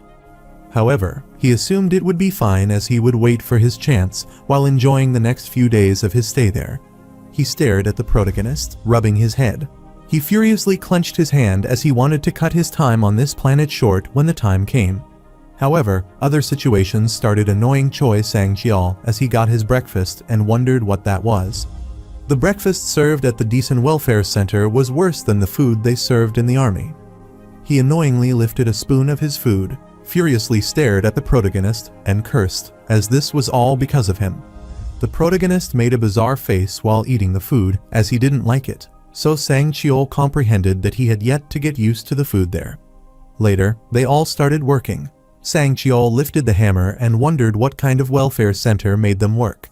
He looked at another man who was annoyed because this job of breaking rocks was physically demanding, so they went around by platoon. The man firmly struck the hammer on the rock and told Sang Cheol, a newcomer, that he had just come when it was their platoon's turn. Sang Cheol looked at the hammer and wondered if that was all he had to do. He struck the hammer on the rock and broke it. He inquired the man next to him what he had done for work before coming to the welfare center. Jong Do-won looked at him and rambled that he was the president, which shocked Sang Cheol and made him wonder what he meant. The man explained that he was the president of this country, which annoyed Sang Cheol and made him wonder what he was doing by talking to an insane person. Then he again stared at Du Jangan and cursed him as this was all because of him. He was pissed off as he was not even doing anything just because he had that armband, and he knew that his arms were broken. Soon, he was shocked as some worker put the rock Jangan back, and he rushed away quickly. Sang Cheol couldn't believe what he saw. He wondered how he could run that fast while carrying all those rocks on his back, and if this was even possible. Jong Do-won, beside him, inquired why he was making him do all the work. Sang Cheol apologized and lifted his hammer to return to work quickly. He strongly hit the rock, which broke into pieces, and he was shocked to see the sharp knife-like rock appear from it. In the evening, he felt completely exhausted, like a construction worker, but they would not pay him for all this hard work. Soon, their supervisor arrived and instructed them that this much work was enough for that day. Jong Do-won wiped the sweat with a cloth, was pleased, and found it great that it was all over. The man who helped Sang Cheol get inside the welfare center stared at him, seeming annoyed. Later, they were at the dormitory, and everyone was cleaning and tidying everything. While working, Sun Jo wondered where the newbie had disappeared, and his fellow didn't know, as he didn't see where he had gone. He got furious, thinking he might be slacking off somewhere while they were still working hard. Meanwhile, outside the dormitory, Sang Cheol was sharpening the pointed rock piece he had discovered during work. He was annoyed as he couldn't bear to stay there another day, so he wanted to end things that night and wickedly stared at the sharp rock. After some time at the 3rd platoon dormitory, Sang Cheol was lying on his bed waiting for the right time. He took out the weapon he had created from his jacket. The protagonist was sleeping on his bed while dreaming about eating the grilled meat with Sion Ah. He told her how to grill the meat and rambled like this. If one side was seared, she could flip it immediately. After she flipped it, she had to cook the meat for a little bit longer, and if she could easily cut it with scissors, it was done. So all she had to do was cut it into bite-sized pieces. Sion Ah smiled on hearing this, and the protagonist offered her the first piece of meat so she could eat it first. She diligently put the meat on the leaf along with the other side dishes, wrapped it, and offered it to him. This made him blush, and he found it adorable. He instructed her to eat it first. However, she didn't listen to him and instructed him to open his mouth so that she could give him the first bite. Then he decided not to refuse such a heartwarming offer. He blushed and opened his mouth to eat the food. Suddenly, he woke up and saw Sang Cheol attacking him with a sharp weapon. Meanwhile, Sion Ah had a nightmare, and she shouted out of worry but soon realized that this was just a dream. Later, she was on the bus, sitting on the window seat, completely indulging in her thoughts. She couldn't sleep much peacefully last night and wondered why she had a dream about Du Jangan being harmed. She wondered if she felt upset about him or was still worrying about him. She could not tell the reason. On her way, she looked at the under-construction building and was worried as she recalled about Du Jangan. A week had passed since his disappearance. During her lunch break, she went over to the construction site where he used to work. The construction site supervisor asked her who she was looking for, which disconcerted her. She turned and asked the man if he had seen the person named Du Jangan, who used to work there. The man explained that fellow quit about a week ago and wondered if something was wrong. He wondered if Du Jangan had done something wrong with the bank, and he recalled that he had been advised to put money into a savings account. Sion Ah refused, as that was not the case. He didn't do anything wrong, and she requested he should pardon her. He quit his work, so she thought it must mean he left this place entirely. But she refused because if that were the case, he wouldn't have come there before. She reached the bank, changed her dress, and tied her bow. While tying her bow, she remembered that Jangan told her he would see her again. She looked in the mirror and was certain that something had definitely gone wrong and that something terrible might have happened to him that she was unaware of. She looked at herself, smiled, and wondered what she was thinking about. She had to admit she was not upset because he had left, but she was concerned about him. She entered the room, and although she was still thinking about him and could not discover why she felt so uneasy, she decided to figure out where that person went. On the contrary, Sang Cheol was attacking the protagonist, but he woke up and timely evaded the attack. Then he kicked Sang Cheol in his face hard but didn't give up. Again, he lifted his weapon, rushed to attack Jangan, and cursed him as he wasn't there. All the other people heard the noise, so they woke up, wondered what was happening, and assumed they might be fighting. Everyone wondered who was fighting and heard someone tell them about the newcomer and the new platoon leader. Sang Cheol looked at the protagonist, who inquired what was in his hand and wondered if it was Paleolithic. Jangan again looked at it and assumed it might be Neolithic because Sang Cheol had to grind its edges.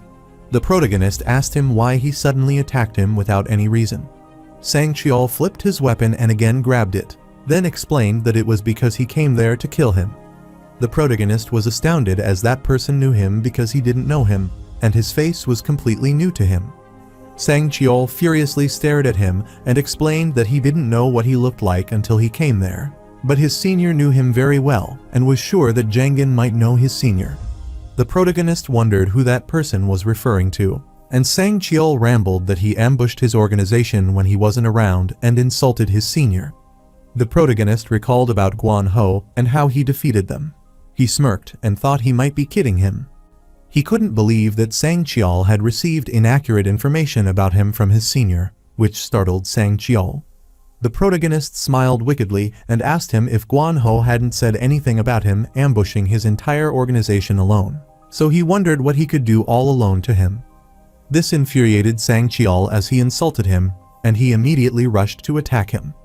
The protagonist evades his attack and is amazed that he has fallen to his provocation. which makes his job easier. Because if the person gets emotional, he makes big moves and leaves out an opportunity for him. The protagonist evaded all his attacks, waiting for the right time. Then, he attacked his arm, holding the sharp stone, threw it away, and broke it. Sang Chiol cursed him, but then he looked at him because both of Jangan's arms were currently useless, so that he could win against him.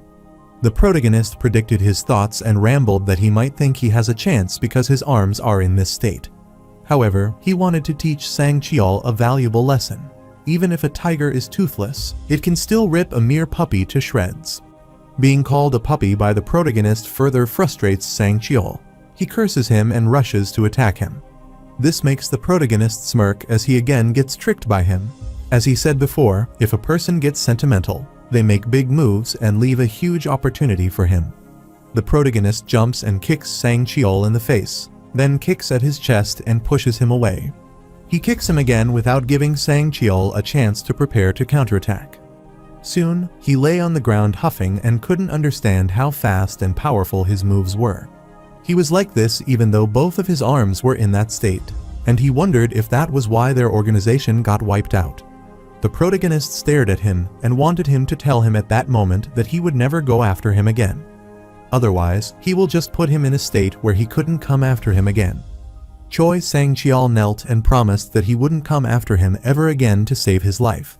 Since everything was sorted, the protagonist apologized to everyone for all the commotion and instructed them to let's go back to their sleep, and they affirmed and wished him good night. The protagonist couldn't believe that Sang Chiol had just come there for his Hyung Nim revenge and was amazed as he had some loyalty for his senior. Sang Chiol wanted to be honest with him and rambled that he didn't know this place would be like this. The protagonist knew this place was unimaginably horrible and asked Sang Chiol what he would do now. Sang Chiol passed him and rambled that there was no reason for him to be there now, so he would leave in the morning. This shocked the protagonist as he didn't know that he could leave this place, and he didn't think that Sang Chiol knew what kind of place this hellhole was. Everyone cleaned the dormitory and wrapped the blankets and bed sheets the next morning. Meanwhile, the protagonist was yawning while cleaning the outer area along with Lee Sun-jo. Abruptly, Sun-jo saw Sang Chiol standing in the corridor leisurely and furiously. He asked if he couldn't see everyone cleaning except him. Sang Chiol wondered what further infuriated Sun-jo, who told him he should also start cleaning. This startled Sang Chiol, who couldn't believe he was telling him to clean. He furiously yelled at Sun-jo, which scared him and made him hide behind the protagonist. Sang Chiol sighed and wanted him to forget about it, as he would get out of there soon, so this didn't matter. This shocked Sun-jo, as Sang Chiol thought he would get out of there, and the protagonist wondered how exactly he intended to accomplish that. Their supervisor, who had helped Sang Chiol get inside the welfare, approached them as he heard the noise from there and wondered why he heard so much talking during cleanup time. Sang Chiol asked the man if he needed a plan to get out of there as he had just gone out. This stunned the protagonist and Sun-jo. While the man was also startled by his sudden questioning, he was left dumbfounded and wondered what he meant. Sang Chiol clarified to the man that he had no business and needed to get out of there. This confused the protagonist, and Sun-jo wondered what was happening. The man was worried and looked back and saw his man arriving. The man worriedly asked him what he was talking about and if he had gone insane. Sang Chiol cursed him and clarified that his business was done there. So he wanted him to let him out of this horrible and hellish place as he was not even a homeless person. The man worriedly grabbed Sang Chiol, cursed him, and whispered that he had explained that this place was not just his average welfare center. However, Sang Chiol clarified that he did not care about what kind of welfare center he was in because he could not take it anymore, so he wanted to leave immediately. The man whispered and informed him that he could not just start shouting stuff like that in front of everyone as he was on duty. Sang Chiol believed that man might have forgotten his place based on what he saw, and if he didn't listen and do as he said, he couldn't clear his debt, which worried the man. Lee Sun-jo was looking at them from afar and wondered what they were doing, and if they were having a date. However, this infuriated the man, and he cursed Sang Chiol as that was not fair, and he furiously stared at him. Then he remembered that he didn't need to get so angry as he just had a good idea, which startled Sang Chiol as he wondered what kind of ideas he had in his mind. The man wickedly uttered that if he kept him locked in there, His debts would practically be non-existent, and asked if he was right. However, this infuriated Sang Chiol, and he strongly punched him in the face, which shocked others. After punching, he grabbed the rod, and while the man was furiously asking him if he was crazy, he got hit in the face. Sang Chiol stared at him, wanting him to dare say that rubbish again. Seeing this worried another supervisor, he rushed to the scene and instructed Sang Chiol to stop there. Choi Sang Chiol looked at the man and hit him with the rod, which infuriated the man. He wondered what he was doing, but soon he was struck again by him. On the contrary, Sun Jo was dumbfounded and wondered what was happening and wrong with the newcomer, as he had some guts. He couldn't believe his platoon leader had won against him so quickly and praised him as he was amazing. The protagonist laughed and refused, thinking he was flattering him too much and making him shy. Whatever the case was, given the state of those employees, Jagan believed he had a good chance of beating them, even in his state. Choi Sang Chiol was furiously beating them and rambled that he had bottled up his anger since the last night, so they shouldn't have provoked him. The employee was moaning with the pain and requesting to save him from this cruel and brutal beast. Abruptly, Park Yom rushed there. Sang Chiol wanted to kill that employee, so he lifted his weapon, but Yom grabbed his hand. He looked back and wondered who it was. Park Yom was there and furiously inquired what he thought he was doing to their employee. Sang Chiol was worried and wondered who this guy was as his grip was very substantial. Before he can figure out Yom's true identity, he gets punched straight in his face so substantially that his mouth bleeds. The protagonist stared at Yom and knew that even if he managed to knock a few employees out, that guy, who is the vice president's younger brother, Park Yom, would be the problem. Yom grabbed the rod and stroked Sang Chiol, making him bleed and worrying the others who were trapped. Park Yom knew that the other had already witnessed 2 employees get knocked out, so he wanted to make a clear example out of him. He wanted to demonstrate to them what happened when they rebelled against them so that they would think that they were guilty as if they were not him. He kept hitting Sang Chiol repeatedly, and the blood spluttered in the air and covered his whole face.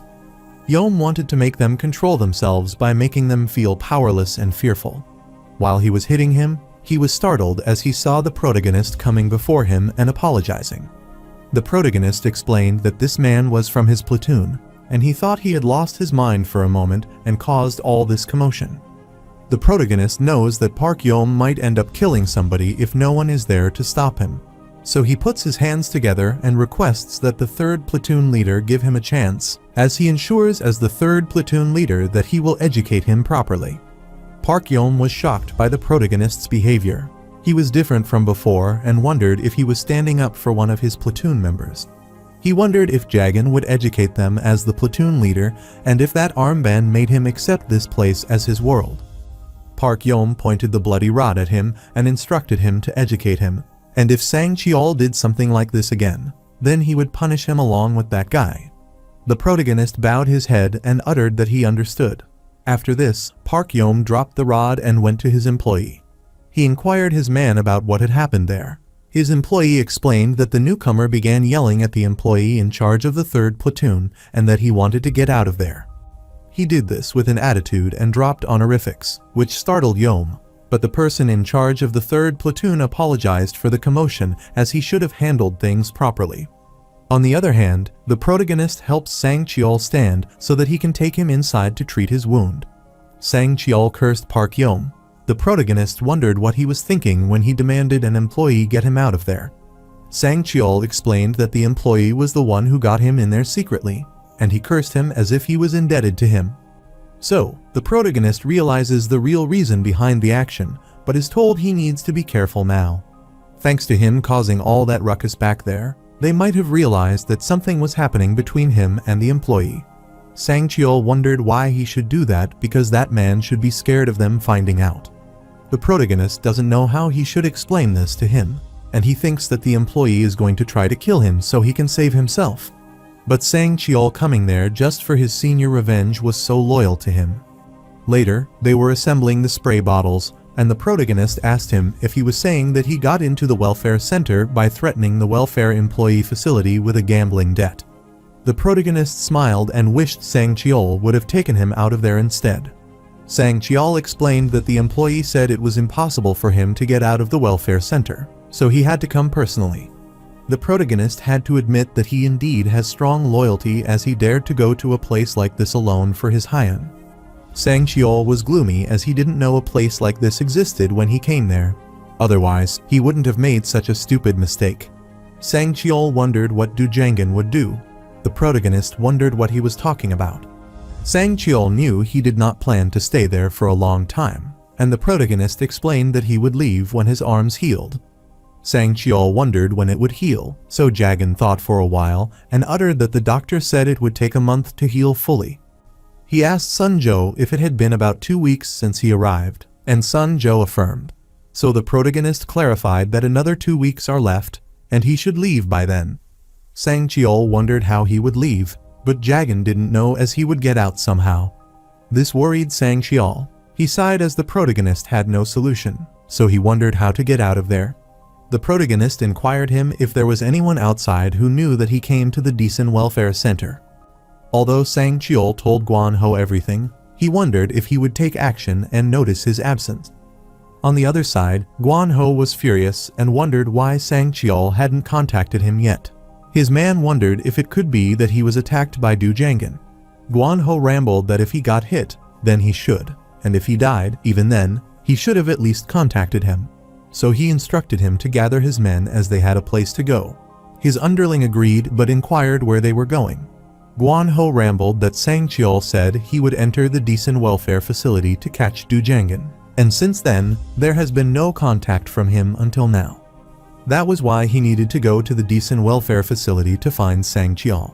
Soon, they left for the welfare center and finally arrived at its entrance with his man. One of the men cursed them for building the welfare center on a hill like this. Hearing their noise, the employee appeared at the gate and inquired what they were doing there. However, he got worried as the gangster started attacking the gate with their weapon, instructing him to shut up and open the door.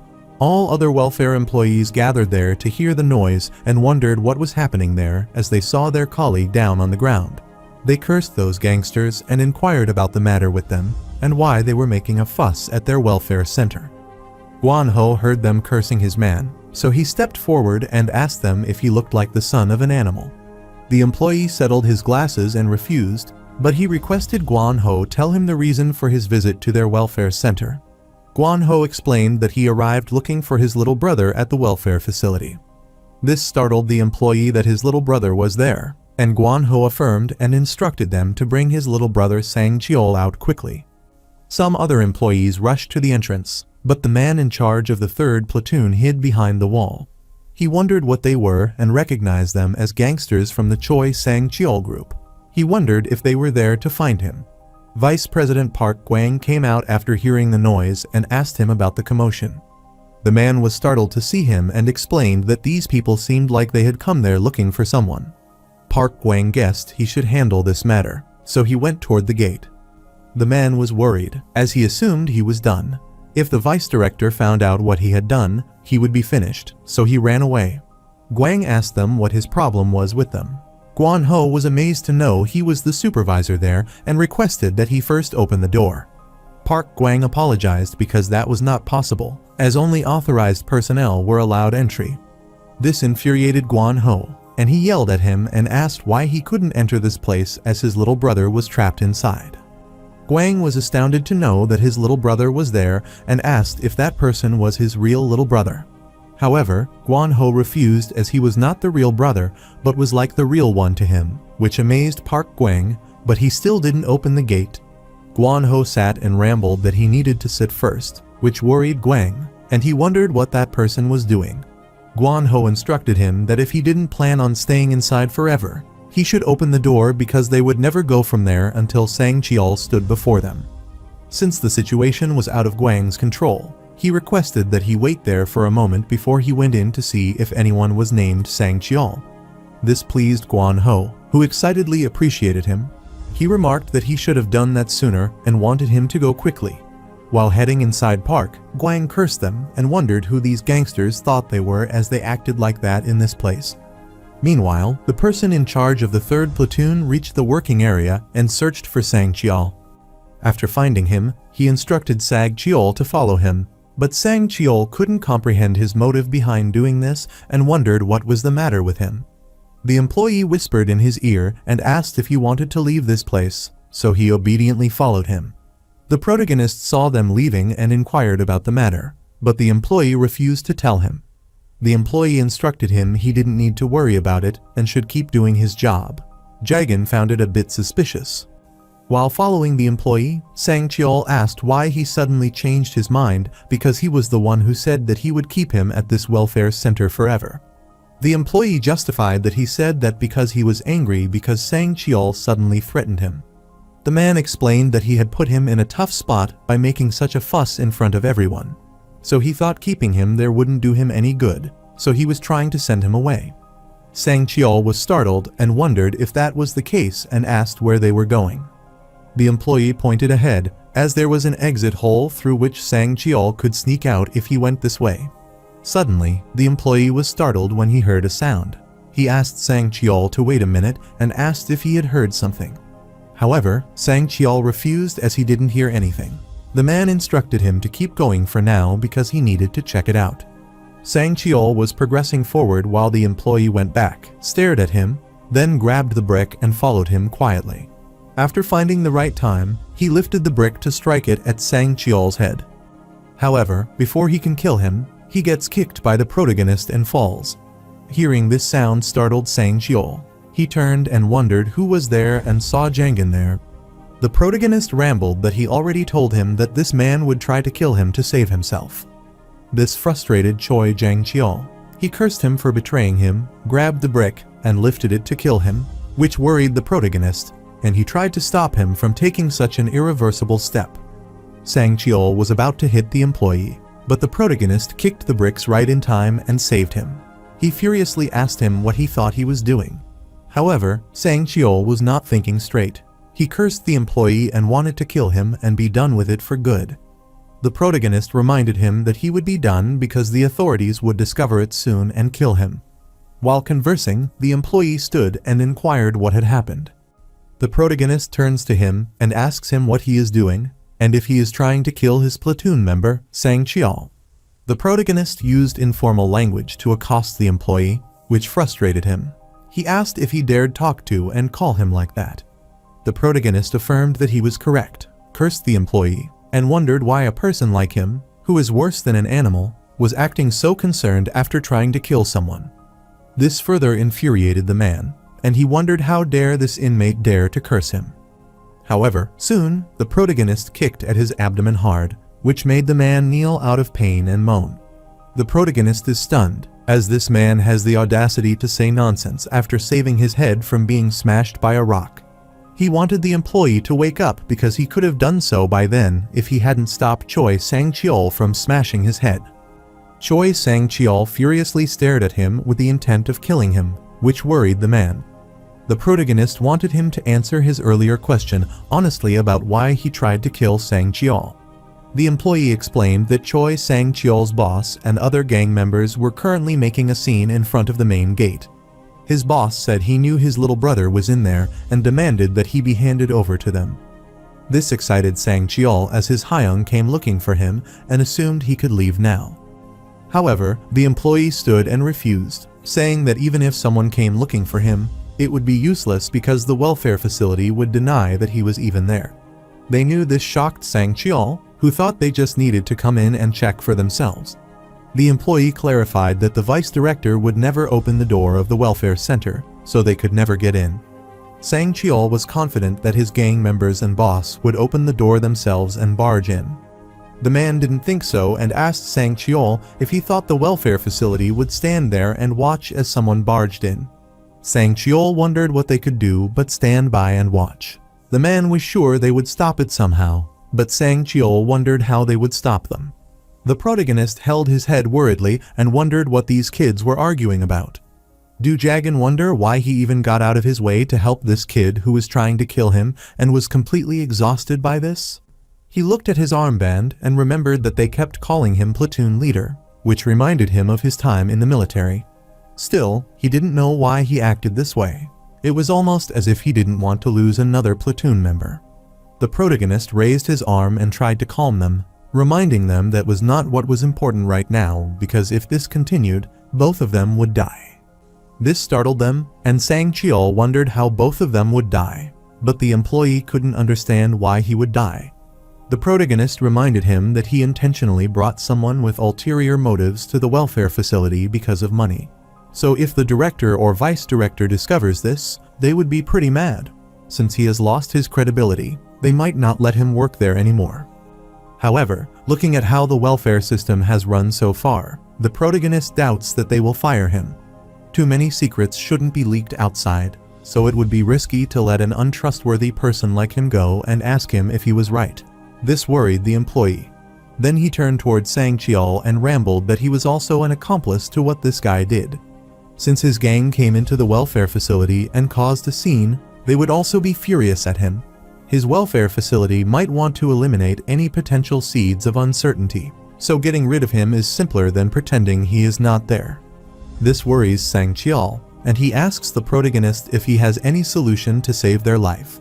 The protagonist affirmed that one solution to save them is to keep everything secret and pretend not to know each other. This shocked Sang Cheol, but Jangan knew that was the plan the two had initially planned, so they should do it again. However, Sang Cheol was reluctant, and he wondered how he could trust the guy who just tried to kill him. This annoyed the employee because Sang Cheol himself also wanted to kill him a few moments ago. The protagonist smiled and instructed them to believe in him and do as he says. Sang Cheol was astounded as Jangan wanted him to believe in him. The protagonist calmly nodded, affirmed, and wanted them to believe in him, saying that he would kill whichever one of them did something stupid.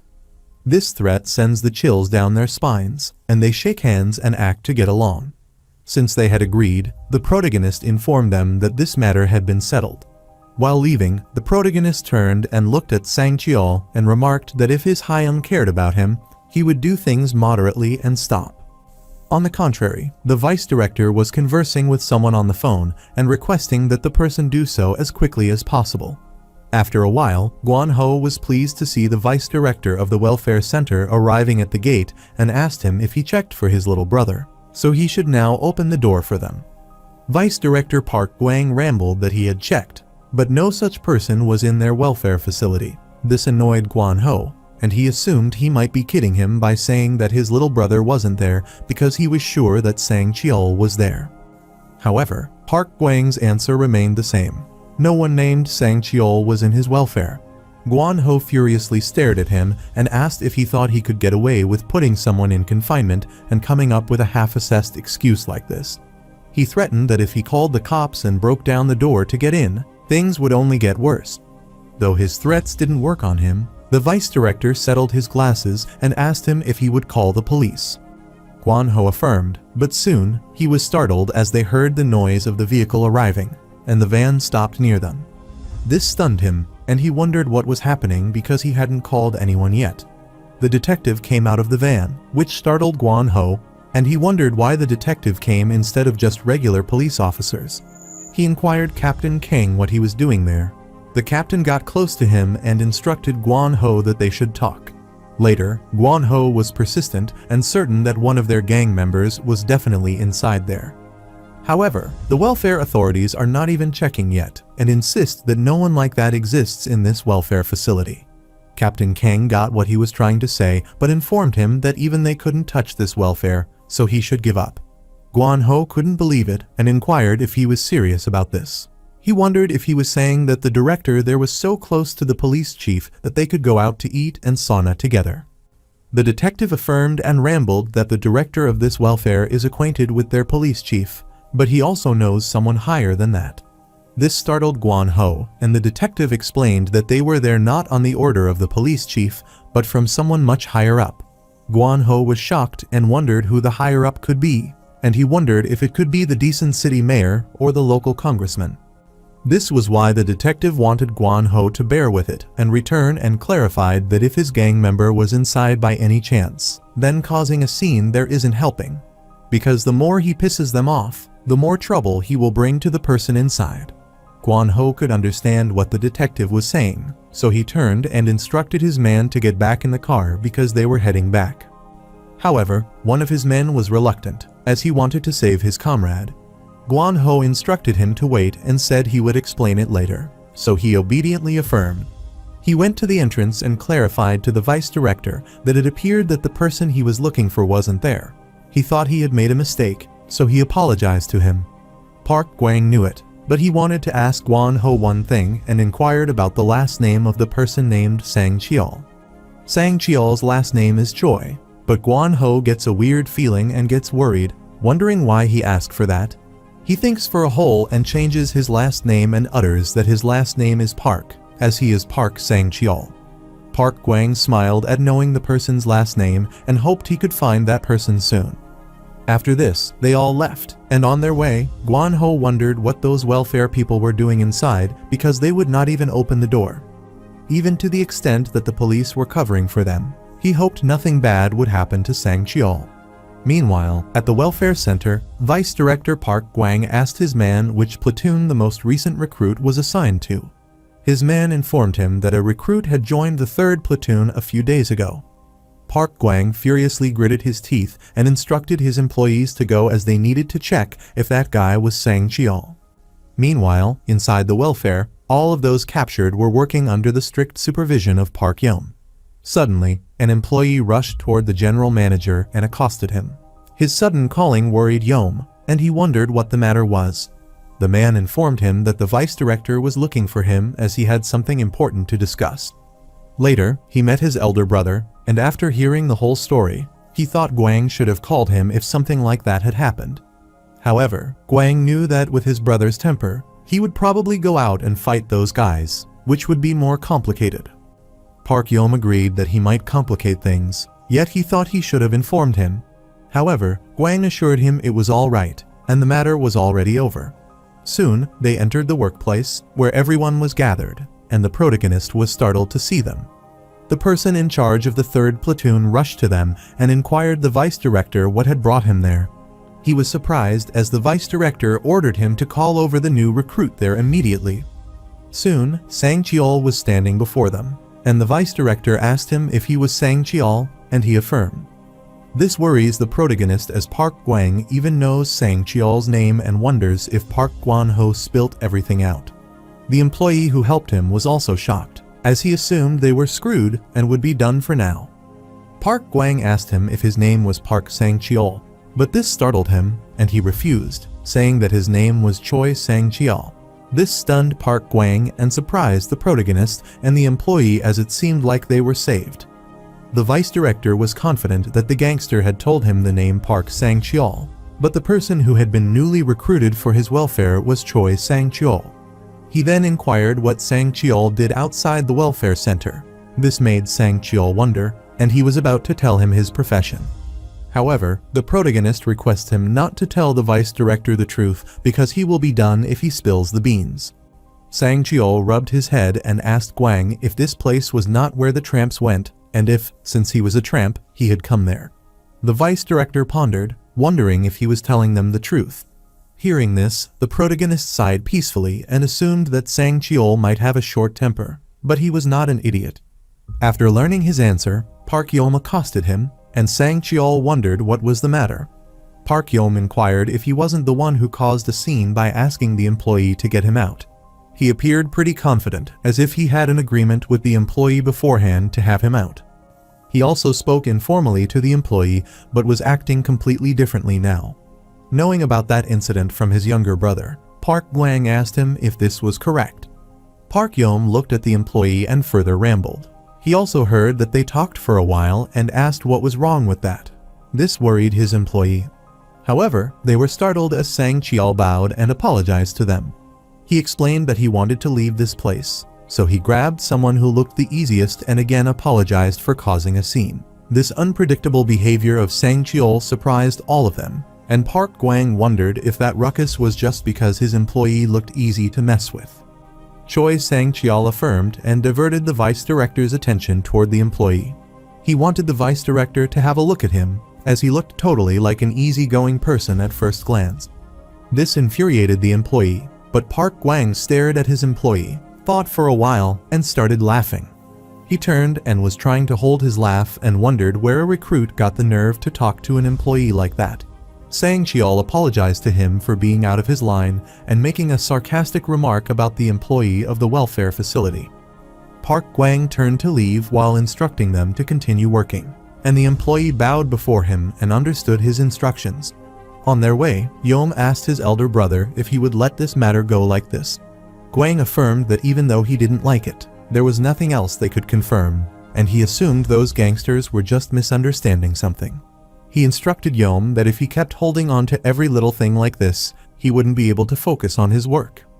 Yom agreed with his brother, and Gwang instructed him that if it still bothered him, he could clean it up later.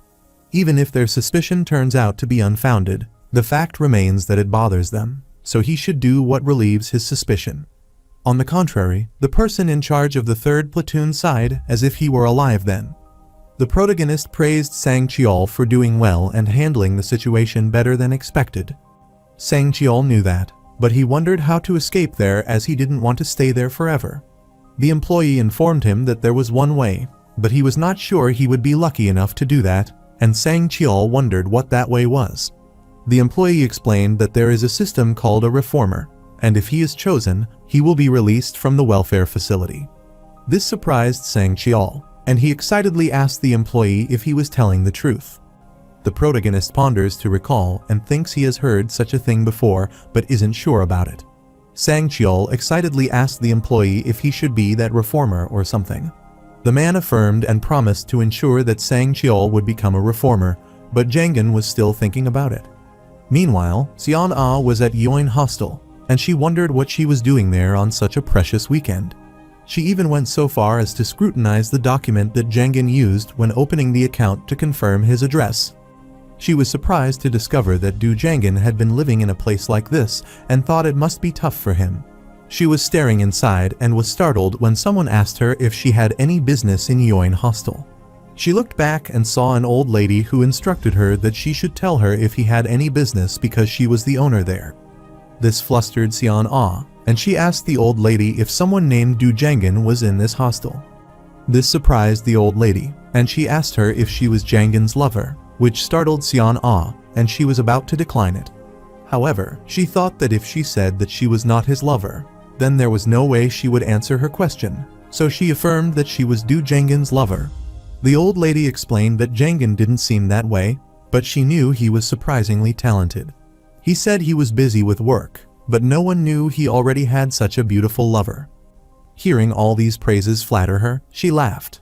The old lady asked her why she had been brought there. Seon Ah explained that Jangan told her he would be gone for a while for work, but he hasn't been in touch since, and it has already been 15 days. This astounded the old lady because the protagonist said the same to her and then did not show up for quite a while. But what was truly shocking to her was that he didn't even reach out to his lover. That was what Seon Ah meant, as he should have contacted her at least once so that she would not be that worried about his sudden disappearance. Since the protagonist's belongings are still in the room, it doesn't seem to the old lady that he ran away, and he also paid his rent for this month in advance.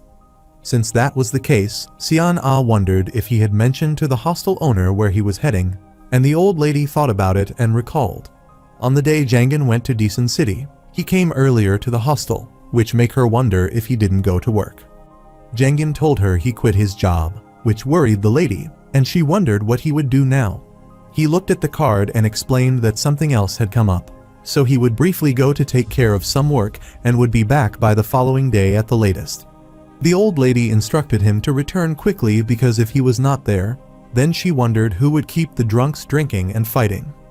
While leaving, the protagonist remembered something important and requested the old lady. Presently, the old lady affirmed and told Seon Ah that he had asked her to let him know if anything happened in the meantime. So he wrote down the contact information from the business card he had with him, and she took out Timun's contact number and handed it to Seon Ah.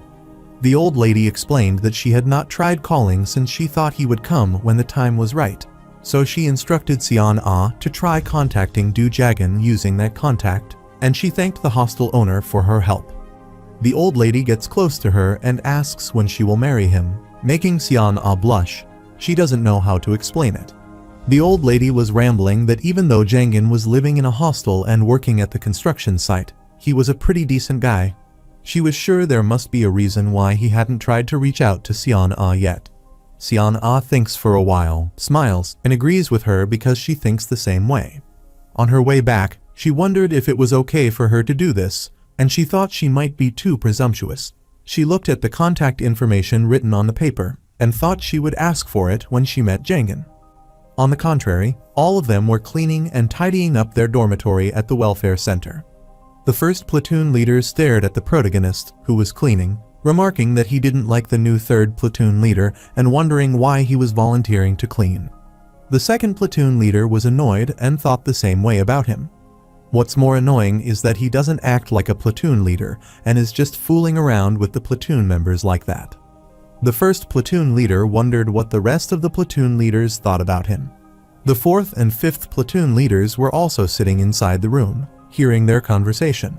The fourth platoon leader also doesn't like that Jangen ousted the original third platoon leader and took his place. The fifth platoon leader thinks the same. Some subordinates have acted strangely since that incident. It almost seems they are looking for an opportunity to become platoon leaders themselves. The second platoon leader was pissed off on learning this and suggested that then they should need to nip this in the bud immediately. The fifth platoon leader also wanted to do the same, but he was worried because if he stirred the pot first, he might end up justifying them. The first platoon agreed with him, and that was a fair point because it was not a situation where they could respond recklessly. The second platoon leader wondered how they could solve this matter without creating a problem for themselves. For someone who audaciously ousted a platoon leader to become one, the first platoon leader thought they needed to set an example that they and the rest of the platoon leaders wouldn't just let slide. He was confident that it should intimidate them enough to quash such ambitions of their platoon members. The fourth platoon leader wondered if they should then bust the new third platoon leader, and the first leader affirmed. However, the fifth platoon leader asked them if they had heard the rumors about the third platoon leader that he was not someone to be trifled with. However, the first platoon leader was confident that even if the third platoon leader was formidable, he couldn't stand against a crowd. He tried to make them agree and clarified that there were already 4 of them and would have the number if they brought in a couple more capable kids from their subordinates. He asked them if he was right, and the 4th platoon leader agreed with him, saying that was true. He supposed they would have a chance to win against Jangen. Though his idea was pleasing, the 2nd platoon leader wondered what they would do after they gathered their forces and if they should suddenly charge into the 3rd platoon. The 5th platoon leader clarified that they couldn't do that because they could get punished if they were too blatant. The 1st platoon leader smiled and suggested that they should call him out. This annoyed the 2nd platoon leader after knowing he wanted to call him out and asked if they thought he would come out obediently. The 1st platoon leader smiled wickedly and said they would obviously have to prepare a bait he could not resist. After all the tasks are done, they rest at the dormitory. The protagonist sighs and is pleased because another day has passed. He looked at his injured arm, started moving his fingers, and wondered if his arm was getting better. His arm is always bandaged, so it was hard for him to say, and he truly wished he could get out of there because he missed Xian Ah, and he craved some real food. He wanted to eat something delicious, not some questionable fish paste so aged that he could not tell if it was fermented or rotten, and not these wilted greens so overcooked that they were unrecognizable. The protagonist sighed as if this was pointless because he would probably be stuck with the same stuff when he woke up the following morning. Abruptly, he was startled as someone accosted him as the 3rd platoon leader and asked if he was already asleep. He stood and looked back and wondered what the matter was. The 2nd platoon leader introduced himself and told him he wanted to talk with him. The protagonist wondered what the sudden talk was about, as little time was left before the lights went out. However, the 2nd platoon leader didn't explain it and instructed him to come out momentarily. This annoyed the protagonist, as this was such a hassle, but he stood up and quietly followed him. Outside the dormitory, the 2nd platoon leader informed him that the platoon leaders would gather together now, and that the 3rd platoon leader should join them. The protagonist was startled to learn about the platoon leader meeting and annoyed, as he didn't want to mix with people who indulged in their superiority there. The 2nd platoon leader accosted the 3rd platoon leader, and he wondered what the matter was with him. The 2nd platoon leader approached him and asked if he didn't want to eat a late-night snack. The protagonist was shocked to learn about the late-night snack, so he quietly followed him and wondered if they would serve him it during the gathering. Soon, they reach the place and instruct the protagonist to let them head inside. They welcomed the third platoon leader as soon as they entered the room. The first platoon leader thought he should have called him sooner, but it took some time to sort things out. The protagonist looked at them and was stunned, and the second platoon leader instructed him to take a seat. The protagonist looked at them and was a bit suspicious, but soon he was startled as he saw a stove, pot, and ramen pack on the table. He surprisingly asked them if this was the ramen pack, and the second platoon leader smiled and asked him if he can't tell just by looking at it and affirm. However, the protagonist wondered if this was a metal chopstick, and he asked this because they prohibited this in the welfare facility. The second platoon leader smiled and proudly informed him that the welfare facility had approved everything, including the chopsticks and the ramen. The protagonist was astounded and wondered if this was true. The second leader affirmed and explained that they were platoon leaders, unlike ordinary recruits. The protagonist's hands started trembling with anger, as those platoon leaders felt privileged over such things and couldn't believe them. If it were up to Jangan, he would have just stormed out, but he looked at the ramen packets, and his eyes filled with tears because he wanted to eat them. The fifth platoon leader grabbed the pot and utters they should mow slowly and start boiling the ramen, so he decided to go and fetch some water. He took the pot, filled it with water, and then put it on the stove. Jangan was shocked as the water was like the Han River. Since the fifth leader filled the pot with water, he lit the fire to boil it. Abruptly, the protagonist stops him and wants him to wait, which startled the second leader, and he wondered what was wrong with him. The protagonist rushed there and said he would boil the water. His unpredictable and bizarre behavior astonished them. Since he wanted to do it himself, the platoon leader agreed. Jangan took the pot, went toward the sink, and poured out the excessive water. He wondered if those leaders had never boiled ramen outside before. Seeing how indelicate they were, he wanted to do it himself rather than leave it to those guys. The fifth platoon leader whispered and asked his comrades what the matter was with him, and he suddenly said he would boil the ramen. The second platoon leader also wondered what was wrong. He didn't know he would have that kind of personality. However, he thought Jangan wanted to eat it because he seemed uninterested when he first called him. The fifth platoon leader wondered what to do now, and if they should contact the other kids to commence their plan. However, the first platoon leader smiled and refused, wanting Jangan to have ramen first. This shocked the second platoon leader, who inquired if he would let him eat the ramen for real. The first platoon leader affirmed because Jangan even stepped up to cook it himself. He knew that the third platoon leader might be acting all casual now, but he was probably still on high alert on the inside. The first platoon leader could tell this by his expression when he first entered the room. However, after letting him have ramen today, the next time they call him over, Jangan should be totally at ease. The second platoon leader wondered if he was saying they should seize that moment and prepare the kids. The first platoon leader smiled and affirmed because they would have him pay for daring to get rid of the platoon leader and become one himself. The protagonist filled the pot with water and thought that if he had used the pot he used every day at home, he would have easily obtained the amount of water for the ramen.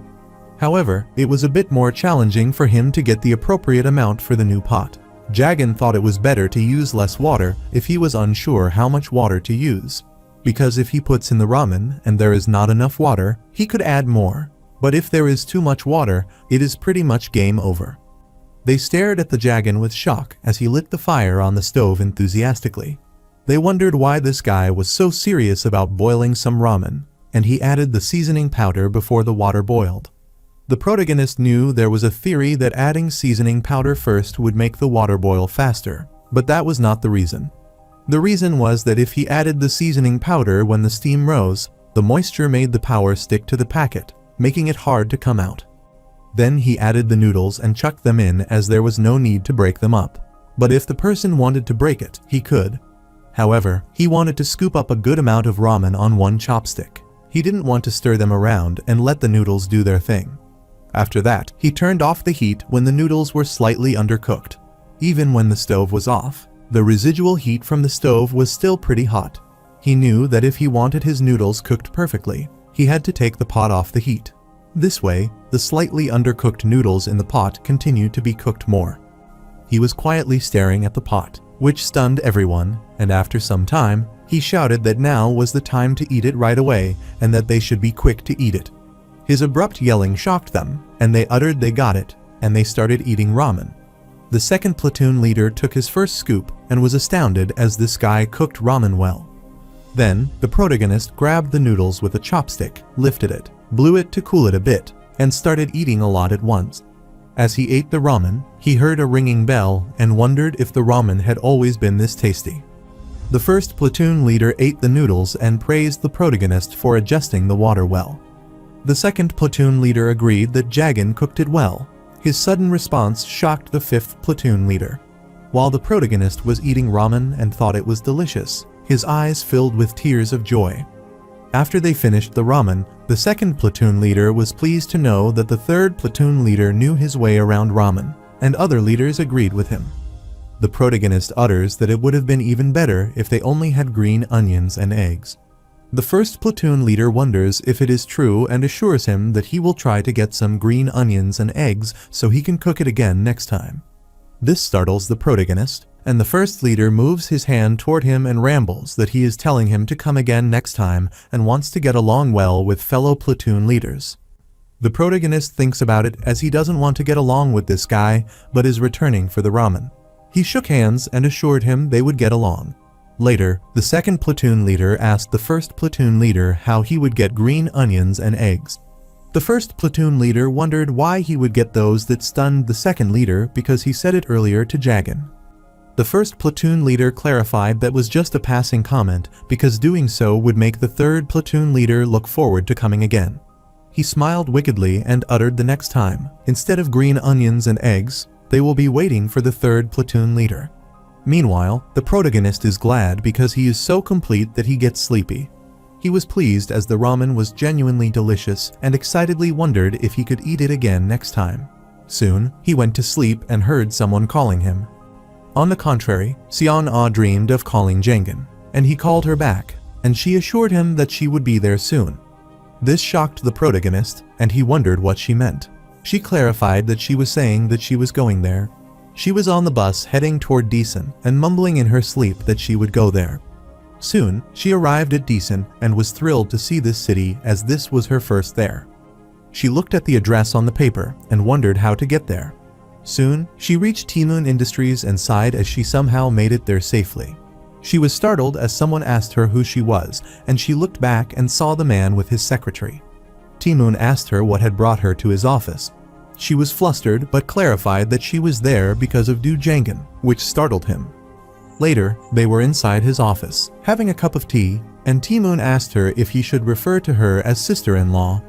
This confused her, and she refused that he shouldn't call her sister-in-law because she and Jangan were not married yet.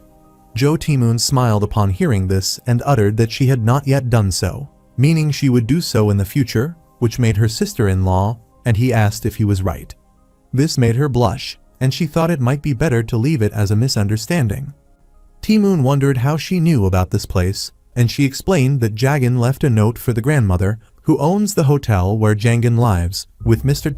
Jo Timoon's business card in it, which helped her reach him. Timoon understood but wondered what brought her there and if the boss sent her to him. However, Seon-ah refused and explained that she had come because Jangan hadn't returned to Seoul since he had come down to Deason. This worried Timoon as he didn't know that Jangan hadn't returned because he told him he would go straight home after finishing his work. However, Seon-ah clarified that he hadn't arrived yet, and the landlady of the hostel also said she hadn't seen him since that day, which worried Timoon. She wondered why Du Jangan came there. Timoon explained that his boss helped him with some of his business since he was quite resourceful. She wondered if this meant nothing was happening there, which startled Timoon. He explained that the boss injured his arm while helping them out. This worried Seon-ah as she didn't know he would have hurt his arm, and she asked Timoon how serious his injuries were. Timoon was hesitant to tell her the truth because he knew that if he said it was severe, she might worry too much, so he decided to lie and said it was just a little bit. However, she was still concerned, wondering where Du Jangan would go with an injured arm. Seeing her so much concerned, he accosted his sister-in-law and captured her attention, then assured her that he would look for boss Du so she didn't need to worry too much and go back for now. This relaxed her a bit, and she asked him for assurance that he would search Du Jangan. Jo Timoon affirmed and rambled that he knew Deason well, so he wanted her to leave it to him. and she agreed to trust him and leave this matter to him. After they were done conversing, Timoon instructed his man to make sure he got their sister-in-law safely back to Seoul. His man obediently affirmed, but she refused and told him there was no need for it because she could take the bus. However, Timoon didn't listen to her. He bowed his head respectfully and urged that he owed so much to Boss Do, so it was only fitting to look after his sister-in-law. Seon-ah blushed but was concerned that if Jangin found out later that she pretended to be his fiancée, he would think of her as a strange woman. Timoon whispered in his man's ear and asked him if he remembered the hostel where Boss Do used to live. His man affirmed that he remembered because he was the one who took him there. Timoon instructed him that after he reached Seoul, he should go to that hostel, check the owner's contact details, and verify if she gave it to that woman. He also instructed him to confirm if Boss Do had not returned to the hostel since that day and if his man understood his assignment. Then he ordered him to get their sister-in-law home quickly, and his man said yes to his command and instructed Seon-ah to let go, and she affirmed. Later, they were inside the car, and after she settled down, the man decided to leave quickly and drive the car. After they left, Timoon was worriedly thinking about his boss disappearing. The following day, while cleaning at the Decent Welfare Center, the protagonist still thinks about the ramen he ate at night, as it is delicious, and he can't forget its taste. He continuously smiled on thinking about this, which made Sun-jo a bit suspicious, and he inquired if something good had happened to him recently. The protagonist opened his eyes happily, looked at the sky, and rambled, saying he loved the morning sunshine. Later, while having breakfast, he made a strange face as he ate the food. Sun-jo saw this and asked if something terrible had happened. The protagonist denied it and assured him that nothing wrong had happened. After tasting the ramen last night, he thought it was even more torturing to eat this rotten food, but still, he had to eat it. After having breakfast, they came out of the room, and Jangin was startled as someone suddenly summoned him. He looked to the side and saw the first and second platoon leaders, who asked him if he enjoyed his meal. The first platoon leader waved at him and uttered that they should catch up soon, which amazed Jangin. Sun-jo noticed everything, and after getting far away from the other platoon leader, he asked the protagonist when he got close to the other platoon leader. The protagonist refused and explained that they suggested the platoon leaders should get to know each other. However, when the first platoon leader said they should catch up again, the protagonist wondered if he meant they should have ramen again soon. But he jolted away all of his thoughts because all day, he could only think of noodles, nothing else. His situation was just like how boys date a girl for the first time since they were born. He was thinking about noodles all the time. That night, he was lying on his bed and was annoyed because his mind was filled with only ramen the whole day. Abruptly, Sun-jo appeared there, called him, and informed him that the second platoon leader was looking for him. This excited him. He thanked him for letting him know about it and immediately rushed out. Sun-jo was concerned because his platoon leader had been acting strange since the previous day. After he went outside, the second platoon leader urged that they manage to get the green onions and eggs he mentioned last time, so he asked him if he wanted to eat them. This pleased the protagonist, and he imagined noodles with green onion and egg inside as it would be more delicious this time. So he quietly followed him, reached the cafe where all the other leaders were waiting for him, and were pleased to see him there. Do Jangin looked at the table and was startled and wondered where are the ramen. The platoon leader informed him that he would get ramen, which relieved the protagonist as he thought he would not have noodles that night. However, quickly, he was startled as he heard some noise. He looked back at the cafe's entrance and saw some of the platoon members of other leaders. The protagonist wondered what the gathering of all these people there meant.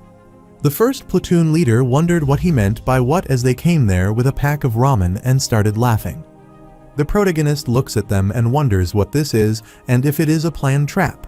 He gets infuriated at them and curses them because he has such high expectations for the midnight snack. He shouted at them and asked if they had a grudge against him or something like that. The first platoon leader clarified it was not like that they were holding a grudge, but it was just that he had committed a crime. Jangin wondered what crime they were discussing, as he had no idea about it. The first platoon leader yelled and rambled that he committed the crime of daring to rebel against the platoon leader and usurp his position. The protagonist was dumbfounded to hear the accusation they had placed on him as he was not rebellious and didn't usurp anyone's position. He thought that if people heard it, they would believe he had usurped someone's throne. The 5th platoon leader furiously instructed him to keep his mouth shut as he had been causing chaos in the welfare facility. The protagonist was annoyed as they talked about order when all of them were cooped up like chickens in a pen. The other platoon leader asked their man what they were doing as they should beat up this immediately. The protagonist looked at those men, smirked, and asked them if they were his ramen for that night, and he guessed he would have to eat it raw. He assured them that he would make certain to crush it properly, which annoyed them, and they cursed him and thought he was an arrogant kid. Then the man rushed to attack him, but before he could even strike a single punch, he got kicked and knocked out. With this, the protagonist finishes his first packet of ramen, and the man falls, which shocks others. Then, the protagonist attacked the other one, and after he was done with him, another man quietly approached him from behind without making any noise. However, the protagonist notices his presence and kicks him, and with this, he is done with a third packet of ramen. Seeing the conditions of his comrades, the last man was terrified, and he started trembling as the protagonist asked him what he was doing, and if he was not coming in to attack him. The 2nd platoon leader furiously yelled at him and asked what he was doing as he should hurry up and attack the 3rd platoon leader. The man thinks for a while, and since he has no choice but to attack, he rushes to attack Jangan. But he got attacked first by the protagonist in his leg, so he knelt and started shouting because of pain. Then he looked up, saw the protagonist's foot above his head, and smashed him, finishing the last packet. Seeing this scared the 1st and 2nd platoon leaders, and they were more shocked when the protagonist looked at them and asked if they didn't have any ramen. The 5th platoon leader refused as they didn't have it because ramen is a special meal, and they can't have it that often. This annoyed the protagonist to know that there are genuinely no instant noodles. He furiously stares at them and informs them that they are truly screwed now. This scared them, and the 1st platoon leader requested that the 3rd platoon leader hold on. However, this further made him furious, and he yelled that his name was not the 3rd platoon leader, and that his name was Du Jangan. Soon, he attacked them, and after some time, all of them were defeated, and all the utensils were thrown. He looked down and saw the metal chopsticks, so he picked one up and put it in his pocket, as he wanted to save a few of these. While leaving, he remembered something, so he turned and instructed another platoon leader to call him if they got any ramen. He didn't want them to eat it among themselves without inviting him, and he went outside to head to his dormitory. After Jangan left, the other leader sat and moaned, but the 1st platoon leader stared outside and wanted to make sure to get his revenge on Du Jangan. Then he called the 5th platoon leader and asked if he still had that crazy guy in his platoon. The 5th platoon leader gets worried and wonders why he is asking about him, and he instructs him to bring that crazy man over. After the protagonist left, they started conversing about the man they were going to hire, who was the craziest person they had ever met. The 1st platoon leader agreed with the other leader because that man had a problem with that. The 5th platoon leader knew there was a problem, but the man was currently in the punishment room, which made others wonder why he was being punished. The leader explained that the crazy person had lost his temper and hit the platoon member again. However, he was only sentenced to a day in the punishment room so that he would be out the following day, but the 1st platoon leader refused as he didn't want that man to come out. Meanwhile, inside the punishment cell, the man was rambling that he wanted to make sure that he would kill all those communist spies. The next day, the employee opened the door of the punishment room and instructed him to come out. The man came out of the remand room and followed the employee quietly. The employee inquired if he had reflected enough in there, and the man affirmed and assured him that he would be careful from that moment onward.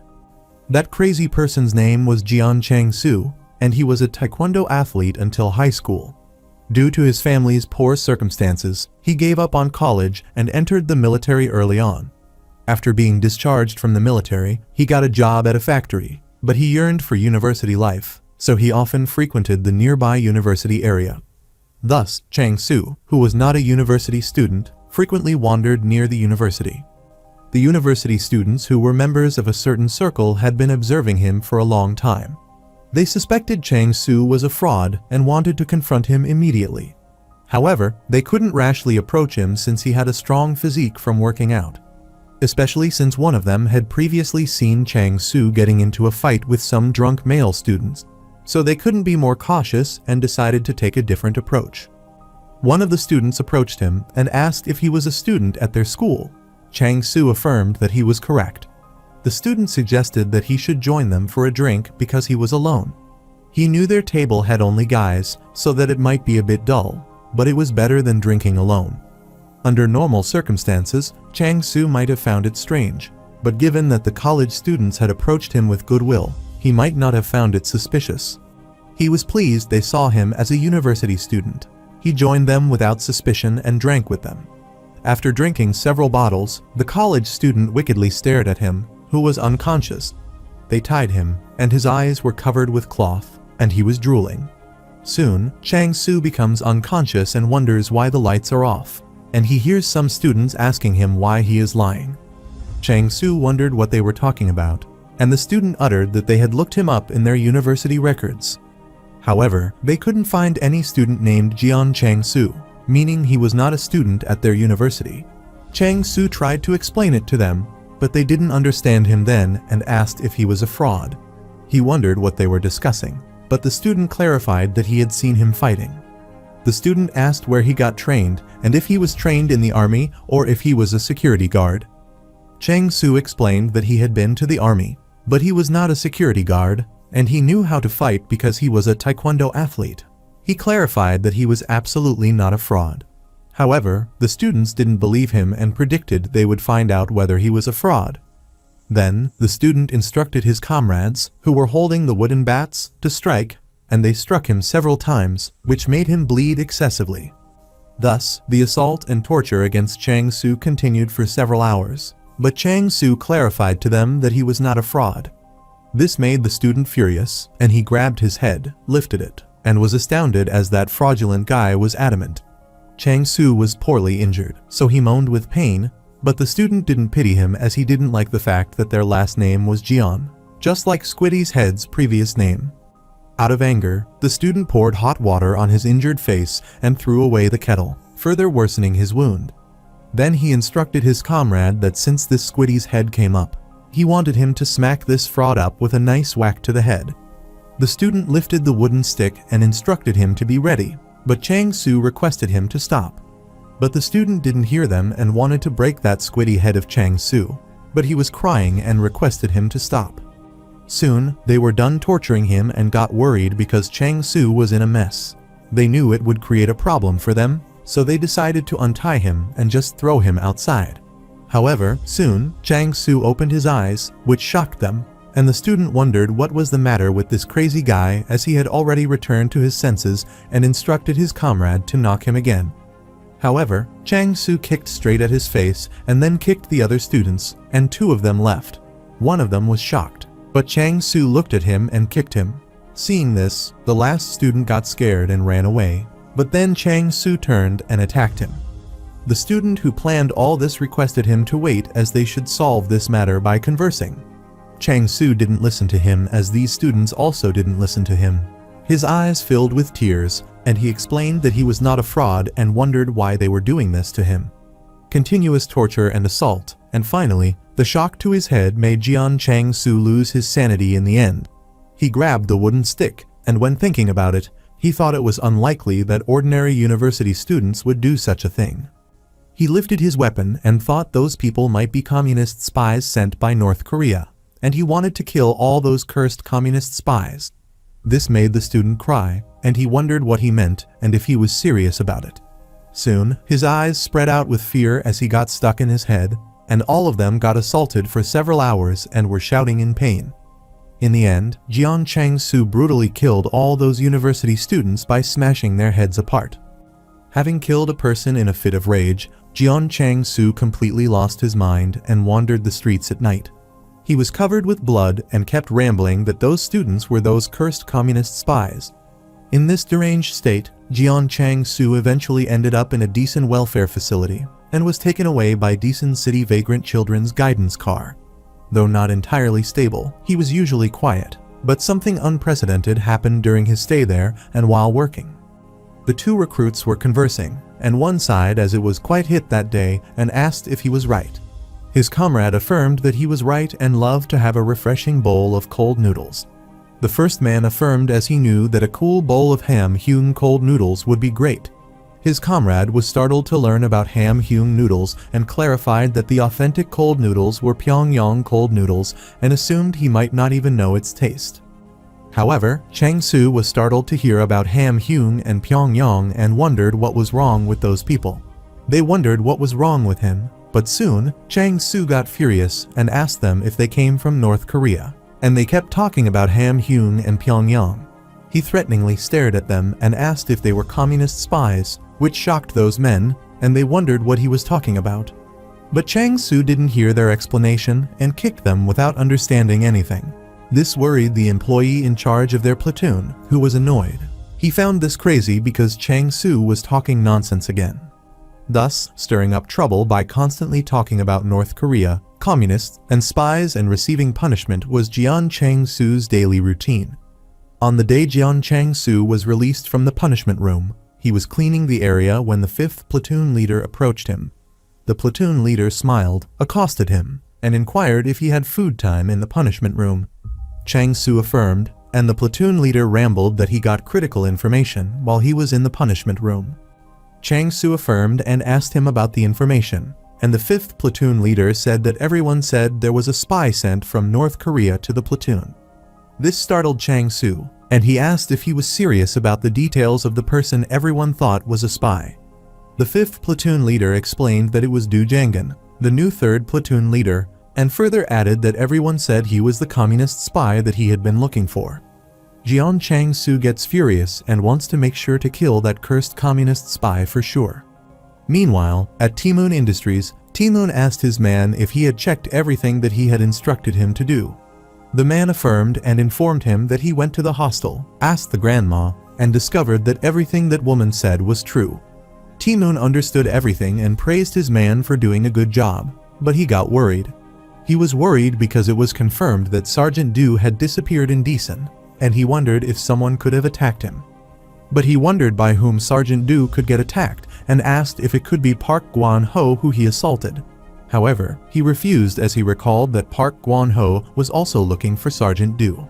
T-Moon wondered if someone knew that he had given Sergeant Du a large sum of money and targeted him.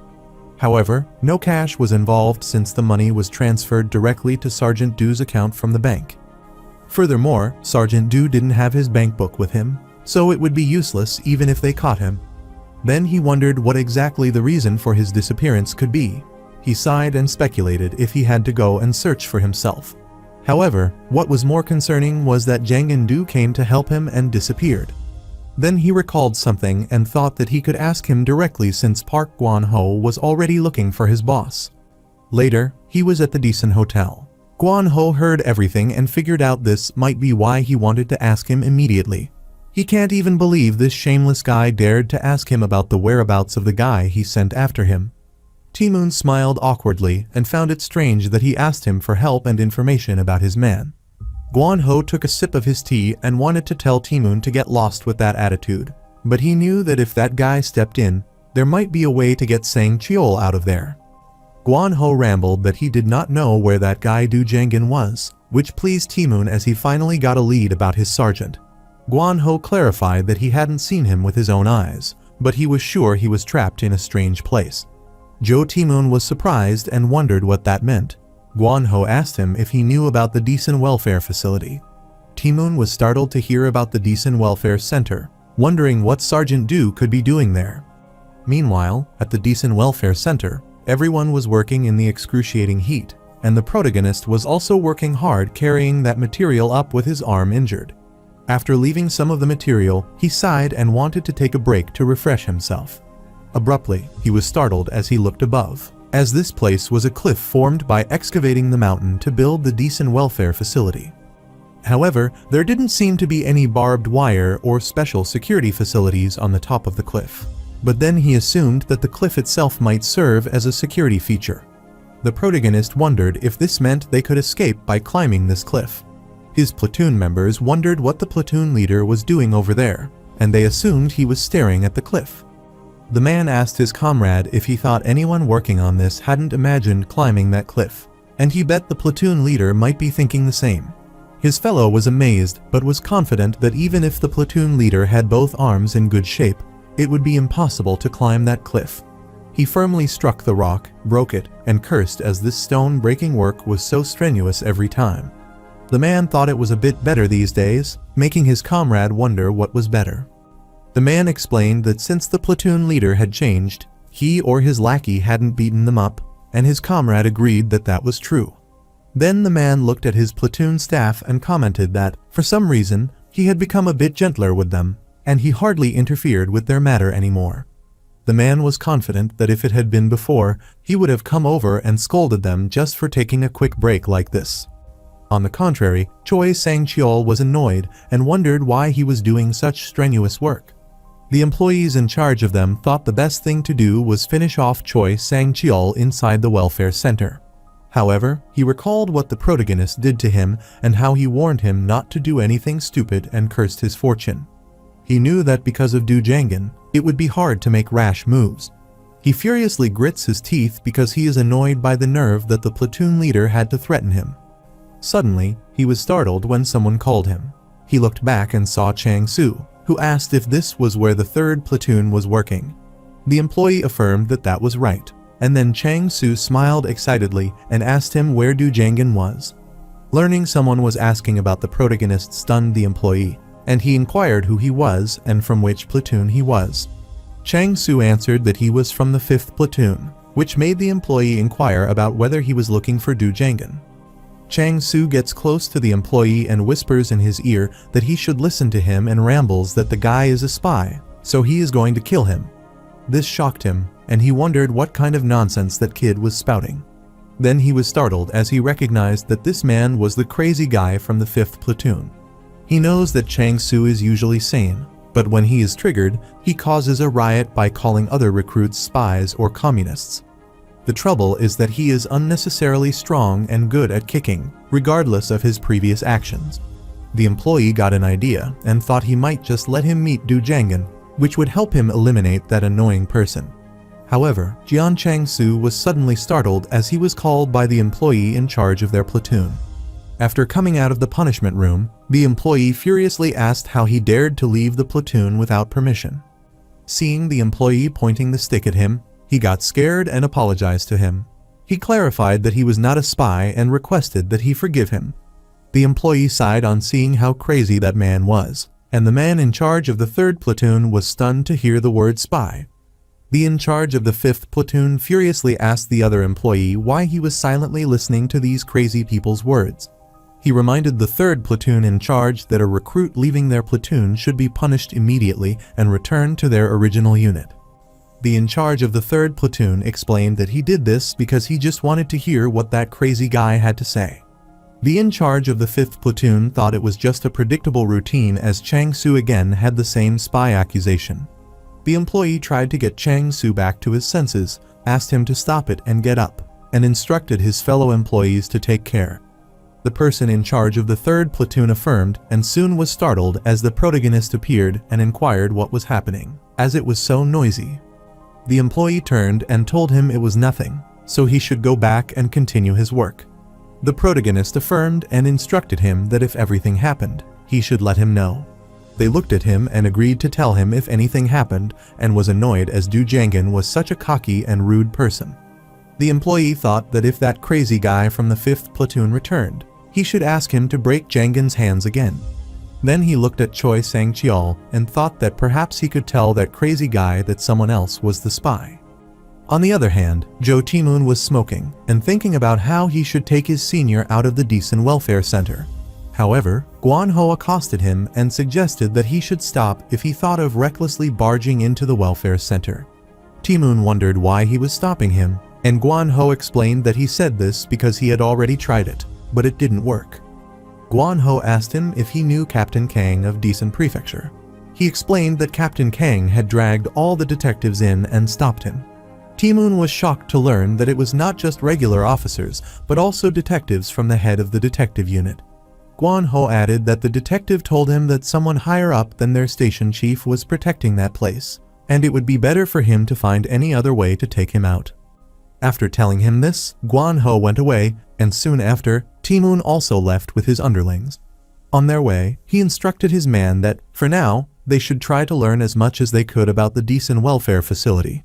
His man understood his task, so Timoon instructed him to go further to find out why Park Gwon-ho was so willing to spill information to him. On the other hand, Sang Cheol was pissed off to see the same tasteless and rotten food. He thought he had stayed still since Du Jangan instructed him to stay still if he wanted to live, but he wondered when and how to leave this place. The employee saw Choi Sang Cheol making a bizarre face, but he decided to turn a blind eye to this and turned his face away. Meanwhile, Chang Soo keeps his eye on the protagonist and still thinks of a way to approach him, whom he mistook for spies. The protagonist decides to eat this tasteless food because he knows it might not be delicious, but if he wants his arm to get better quickly, he must eat it. Chang Soo was furious to see him eat such food so eagerly. Seeing such perseverance, he became confident that he must be a spy. Abruptly, the third platoon in charge found Chang Soo and called him. Chang Soo gets worried and asks him what the matter is, but the employee refuses, saying nothing is special and instructs him to look forward naturally. The employee asked him since he said Du Jangan is a spy. Chang Soo explained it. Before he could explain, the employee uttered that he didn't want to spill the beans, but he also knew there was a spy in their platoon. This triggered Chang Soo, and he enthusiastically asked him who that spy was. The employee couldn't believe this crazy guy believed such nonsense, but whatever the case was, he could keep his hands clean. The employee instructed him to finish his meal quickly and come out because he would tell him who the real spy was. A few moments later, in the restroom, Sang Cheol came out of it and cursed it as he thought he was going to die. Abruptly, he was startled as he saw Chang Soo before him, who asked him if he was Sang Cheol. He was shocked, wondering why he was asking him. Chang Soo explained that he was there to kill the spy. He rushed to attack Sang Cheol, who was shocked and wondered what was wrong with that strange guy who was spouting. Chang Soo landed a punch on him that he evaded, which shocked Sang Cheol, and he was suddenly punched in his abdomen. Then, he was about to attack him in the face. Chang Soo quickly escaped, rushed back, and cursed him. He stared at him, and judging from his fighting skills, he supposed that Sang Cheol might be a spy. However, Sang Cheol still couldn't understand who the guy before him was and how he knew his name. Then he looked at his eyes and inquired what was worn with them as he stared in the other direction. Sang Cheol looked in that direction, wondering what they were, and was startled as Chang Soo kicked him, exploiting the situation. He cursed Sang Cheol and explained there was nothing in that direction, then kept attacking him in his face. Chang Soo was continuously punching his face, wanting him to die as he was one of those communist idiots. His vigorous attacks made Sang Cheol wonder if he was a crazy guy, and he cursed him. Chang Soo grabbed his neck, choked it, calling him communist spies, and repeatedly rambled that he should die. Sang Cheol was about to be knocked out when Sun Jo appeared there and saw Chang Soo killing him and inquired what he was doing. Chang Soo worriedly looked at Sun Jo and was trying to explain when he got punched in his face and pushed away. Exploiting the situation, Sang Cheol started running out of the restroom while shouting, and Chang Soo followed him, cursing him and instructing him to stop right there. Sang Cheol looked back and wondered what was the matter with this guy and why that crazy guy kept calling him a spy.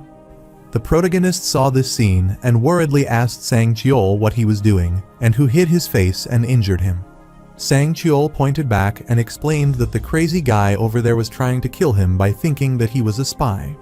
The protagonist looks at Chang Soo to determine if he is crazy and focuses on him. He doesn't know what is going on, but by looking at Chang Soo, he can tell he looks dangerous. Chang Soo stopped before the protagonist and asked who he was. The protagonist explained that he was the third platoon leader. The protagonist explained that the guy he was chasing to kill now was his platoon member. So Chang Soo asked him what was happening and why he was chasing him. Chang Soo was stunned to know that the person before him was the third platoon leader and wondered if his name was Du Jangan. This surprises the protagonist, and he wonders if he is that famous in the welfare facility. However, Chang Soo smiled upon seeing the protagonist and rambled, as he expected. Seeing him try to protect that spy means that he must be a communist, too. The protagonist couldn't understand a single word he spouted and asked what this meant. But Chang Soo didn't explain and raised his leg to immediately kick Jangan, who still couldn't understand the situation. Chang Su kicked the protagonist unprecedentedly, which he easily dodged, and he wondered what was wrong with this guy. However, Chang Su didn't stop even after that and continued attacking him more vigorously, specifically aiming for his arms. Meanwhile, the man in charge of the 3rd platoon was shocked to witness this and wondered what was wrong with this crazy guy. Regardless of the situation, he had to set up his game but wondered why the 5th platoon member was fighting with Du Jiangyan instead of Sang Qiao. This was not exactly his original plan, but he assumed taking down Du Jiangyan wouldn't be a bad idea either. The protagonist was stunned because the way Chang Su hit was not just a typical kick, and he was confident that he might have undergone some training. He tried to recognize his techniques, wondering if this skill was Taekwondo.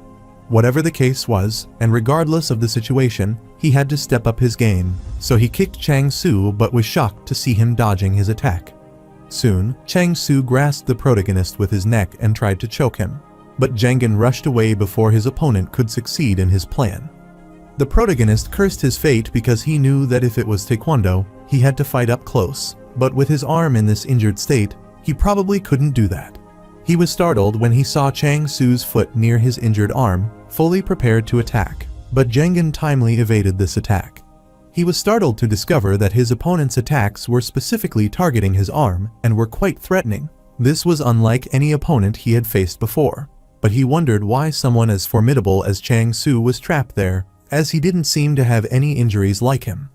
Soon, Chang Su uttered that he wanted a communist spy like him to surrender and admit his mischievous plan. This astounded Jiangyan, as he didn't realize that his opponent was not in the right mind, which explains why he is not escaping this welfare center. Since that was the case, the protagonist decided to provoke him and ask why he thought he was a spy. However, Chang Su was agitated and yelled that he had already told him the reason. That was because he tried to protect another spy. So, the protagonist inquires why he thinks Sang Qiao is a spy. Chang Su explains that a man told him he is a spy. This worried the employee, and he cursed him because if Du Jiangyan found out he was the one who said that, he would flip. The protagonist asks who was the person who told him they were spies and asks for his name, which flusters Chang Su, and he tries hard to recall his name. Whether it was due to his head injury or his unstable mental state, Chang Su couldn't seem to recall the event that had transpired a few moments ago. This stunned the employee who told Chang Su about Sang Qiao being a spy and wondered what was wrong with him because he didn't seem to remember it. Meanwhile, the protagonist knew that the crazy folks like him used to ignore their rambling. So, if someone pretends to listen to their nonsense for a bit, they will stick around and spew even more of it. However, if they keep probing into their nonsense, then they will become agitated. So this time, the protagonist asks him in an authoritative tone and inquires who told him about them being spies. Chang Su bit his nails and tried to recall the name and the face of the person who had told him. Exploiting the situation, the protagonist remarked that no one had told him about the spy since he had already forgotten it. But Chang Su refused, clarified that he said no, inquired if he took him as a fool for making up things for him, and cursed him for being a communist spy. The protagonist knew his continuous provoking would eventually expose the anger and hostility of crazy people like him toward their opponents. For Du Jiangyan, it was easier when his opponent was furious and charged at him carelessly. The protagonist kicked him straight in his face, pushed Chang Su back, and left a prominent mark on his face. This further agitated Chang Su, so he recklessly charged against the protagonist, punching him several times but failing as Jiangyan evaded all of his attacks. The protagonist was delighted because this has nothing to do with Taekwondo, so it was time to end this meaningless fight, so he kicked him in his chest. Chang Su couldn't believe this and was startled as he saw he was about to receive another kick, so he requested Jiangyan to stop. However, the protagonist doesn't pay much attention to his request, giving him a strong beating. Chang Su fell and remarked with his shaking voice that someone who had fought this well might have been the North Korean spy who had received special training. However, he was surprised as the protagonist approached him, knelt, and affirmed that he was right about him having the special training. But he was not a North Korean spy as it was the opposite. Chang Su wondered what he meant by opposite, and Jiangyan explained that he was a former undercover agent sent north to take them down. This astounded Chang Su as he didn't know his opponent would be an undercover agent, so he excitedly inquired if this was true. Since they are on the topic, The protagonist wonders if he should boast a bit about being an undercover agent. So he affirmed and explained that he even took down at least a platoon of North Korean soldiers and asked if he now understood that neither he nor that guy from before were spies. Chang-soo affirmed this, so the protagonist decided to leave since everything was sorted out. However, he was startled when Chang-soo said that he admired him for being the undercover agent of their country, and the protagonist felt awkward and thanked him. Later, Sang-cheol grabbed his head out of worry, wondering what the matter was with that lunatic guy. He got scared when he heard someone approaching him and inquired about the matter. The protagonist arrives there to see if he is all right, assures him that it's him, and asks if he is fine. Sang-cheol wonders what happened between him and that crazy guy and gets shocked as he discovers the protagonist has sorted everything out and has cleared up the mistake about Sang-cheol being a spy. Sang-cheol furiously replied that it was not a misunderstanding because the guy who attacked him was out of his mind and a lunatic.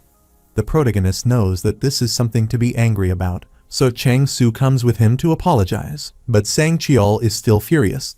Chang-soo apologized for misbehaving as he misunderstood and caused all this. Sang-cheol wondered what kind of misunderstanding is to the point of doing something like this. The protagonist clarified that Chang-soo said someone told him he was a spy, but couldn't remember who that person was. Sang-cheol was dumbfounded to discover that the crazy guy was going to kill him based on what someone he couldn't remember said. It was not something that Du Jangan could believe himself either, but he whispered that it seemed like Chang-soo was not in his right mind, so he requested him to try to understand. Sang-cheol sighed and agreed to forgive him and said it was fine. But Chang-soo apologized to him again because he thought there was no way that someone whom Commander Jangan knew could be a spy. Sang-cheol wondered what this crazy guy meant as he called the 3rd platoon leader a commander, but the protagonist refused and clarified that he had said his name. This stunned him, and the protagonist utters that, for some unknown reason, that crazy guy says he admires him and wants to follow him around. Sang-cheol thought he might be out of his mind. Later, all the other platoon leaders gathered, and after discovering everything, they thought it was ridiculous and wondered how something like this had happened. The 4th platoon leader was also as baffled as other leaders on knowing this because Jian Chang-soo was dead settled about killing Du Jangan before.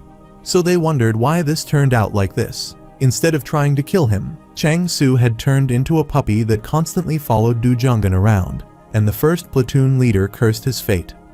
On the other hand, the commander of the 3rd platoon was also shocked and wondered how things turned into such a mess, as he supposed he planned to get rid of them well.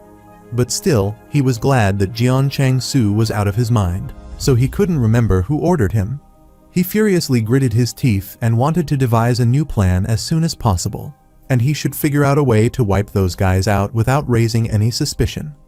Chang-soo clarified that he initially thought Commander Jangan was truly a spy, which shocked the protagonist, who wondered why he would think that way. Chang-soo tried to remember and answered that someone told him this. He suddenly remembered that his platoon leader was the one who told him, and he said that the 3rd platoon leader was a spy.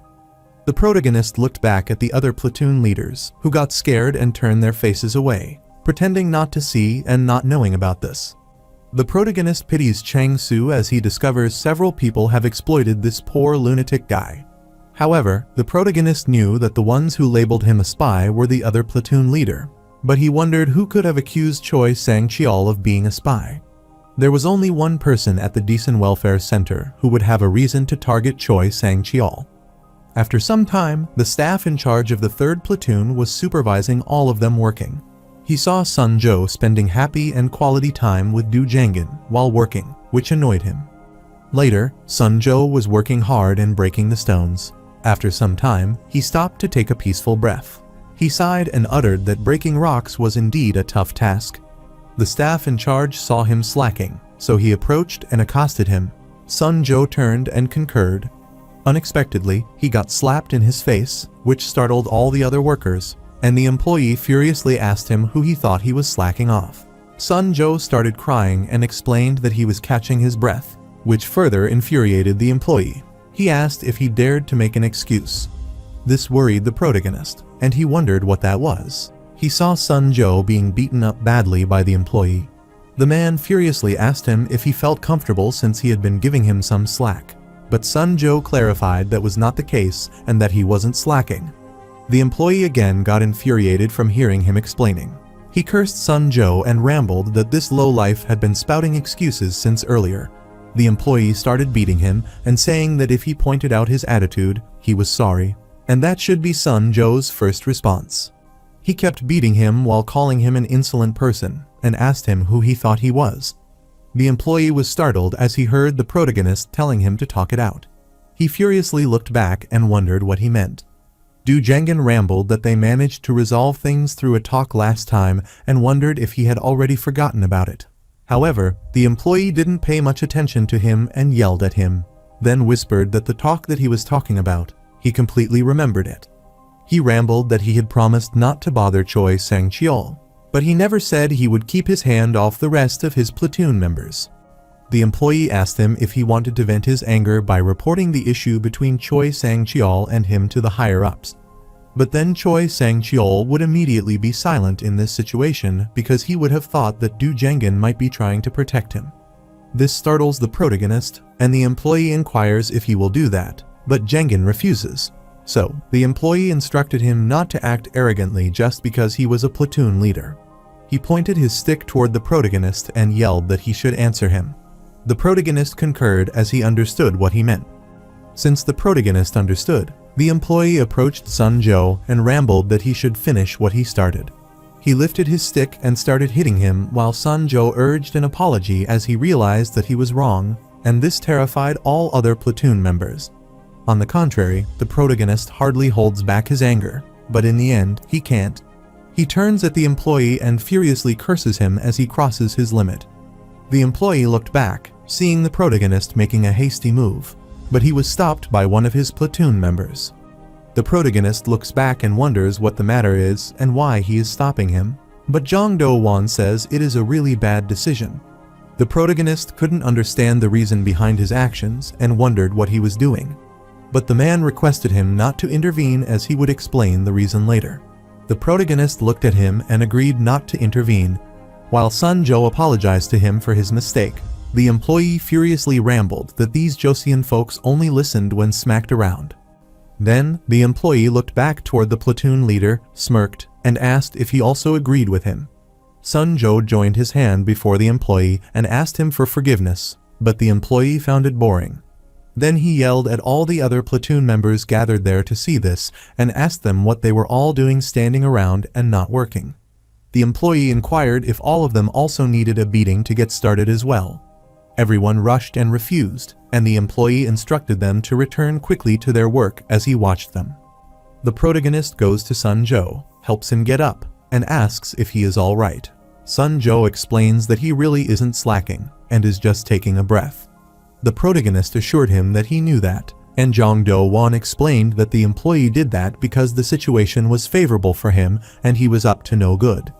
The protagonist inquired why he stopped him earlier, and the man pointed forward and instructed him to look over there. The protagonist was startled to see the group of people raiding the area and was astounded to discover they were a patrol squad.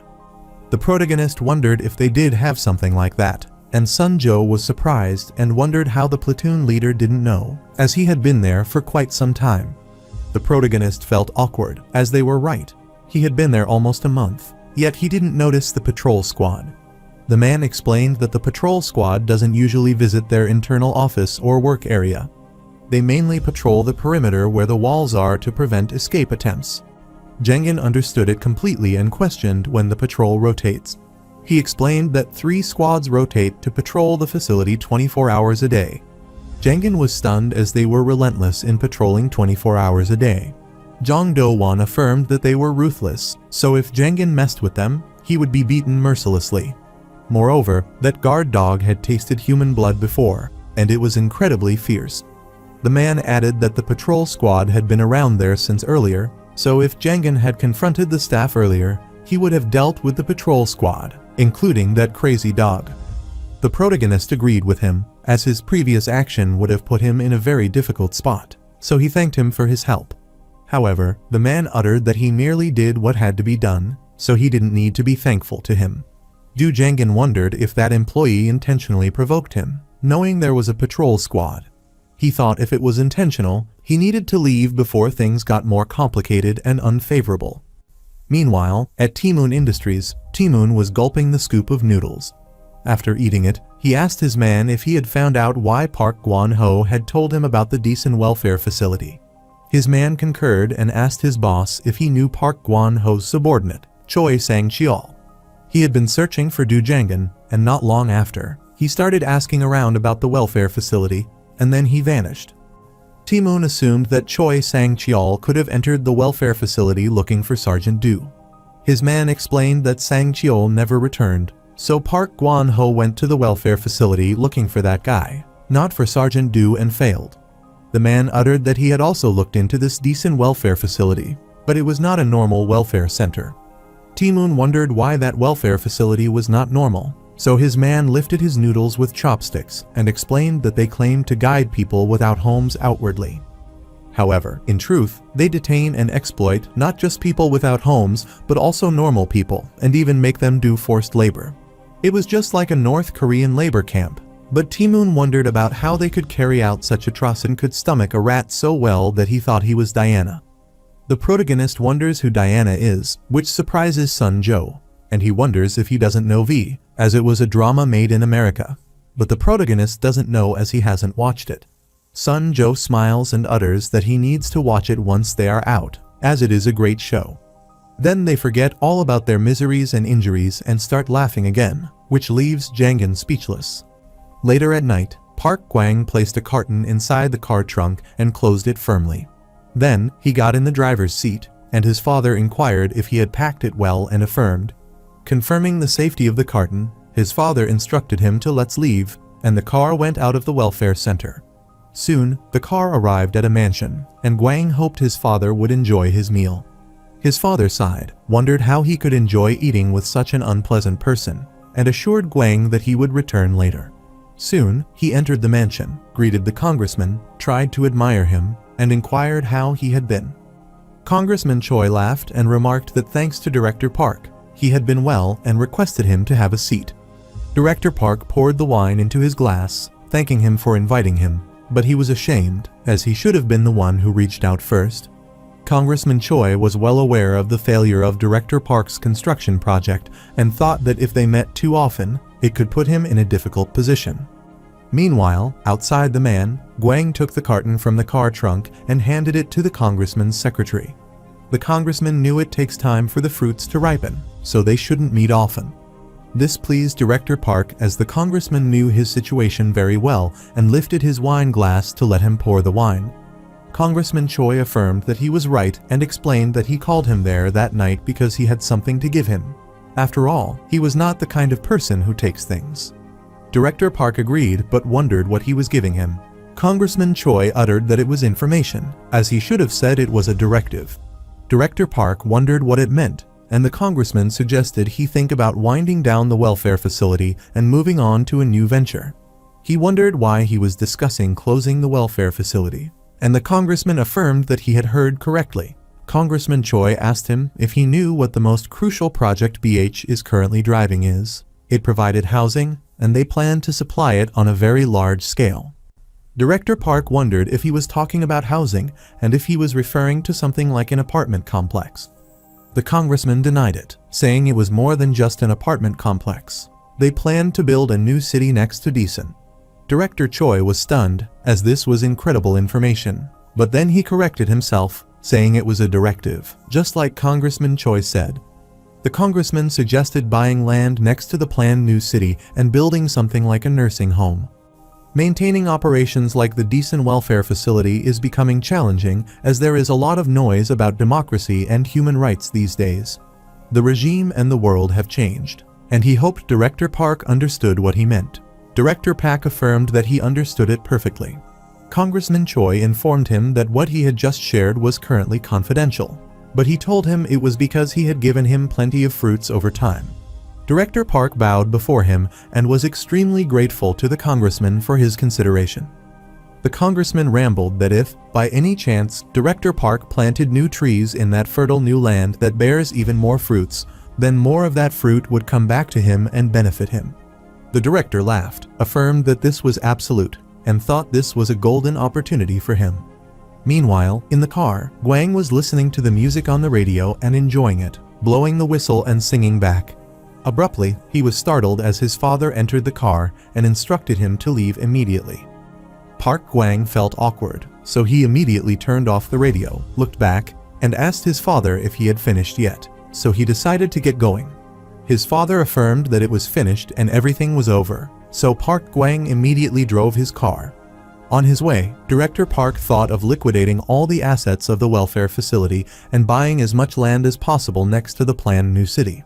Then, he would stand to gain tremendously. This wasn't just about becoming rich, but it was about shifting the status and class of his family.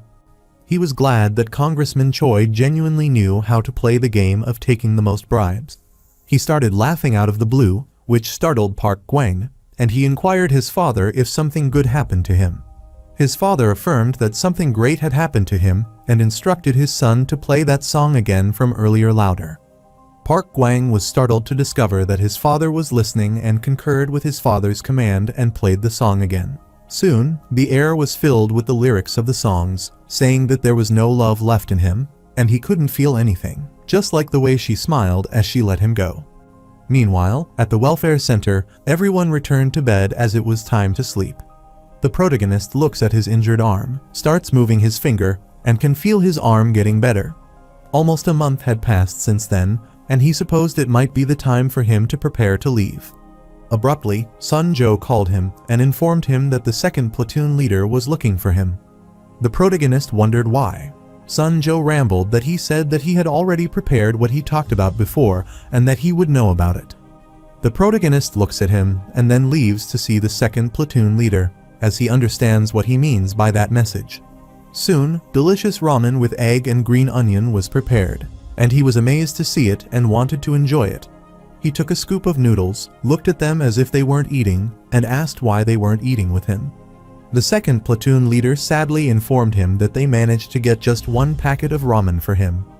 The protagonist thanked them as they gave him something so precious. However, they stared at him sadly.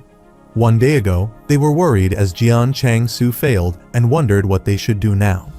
The second platoon leader clarified that it was not just a failure, but that he had joined Du Jangan and was sure that he would know that they were the ones who had planned this.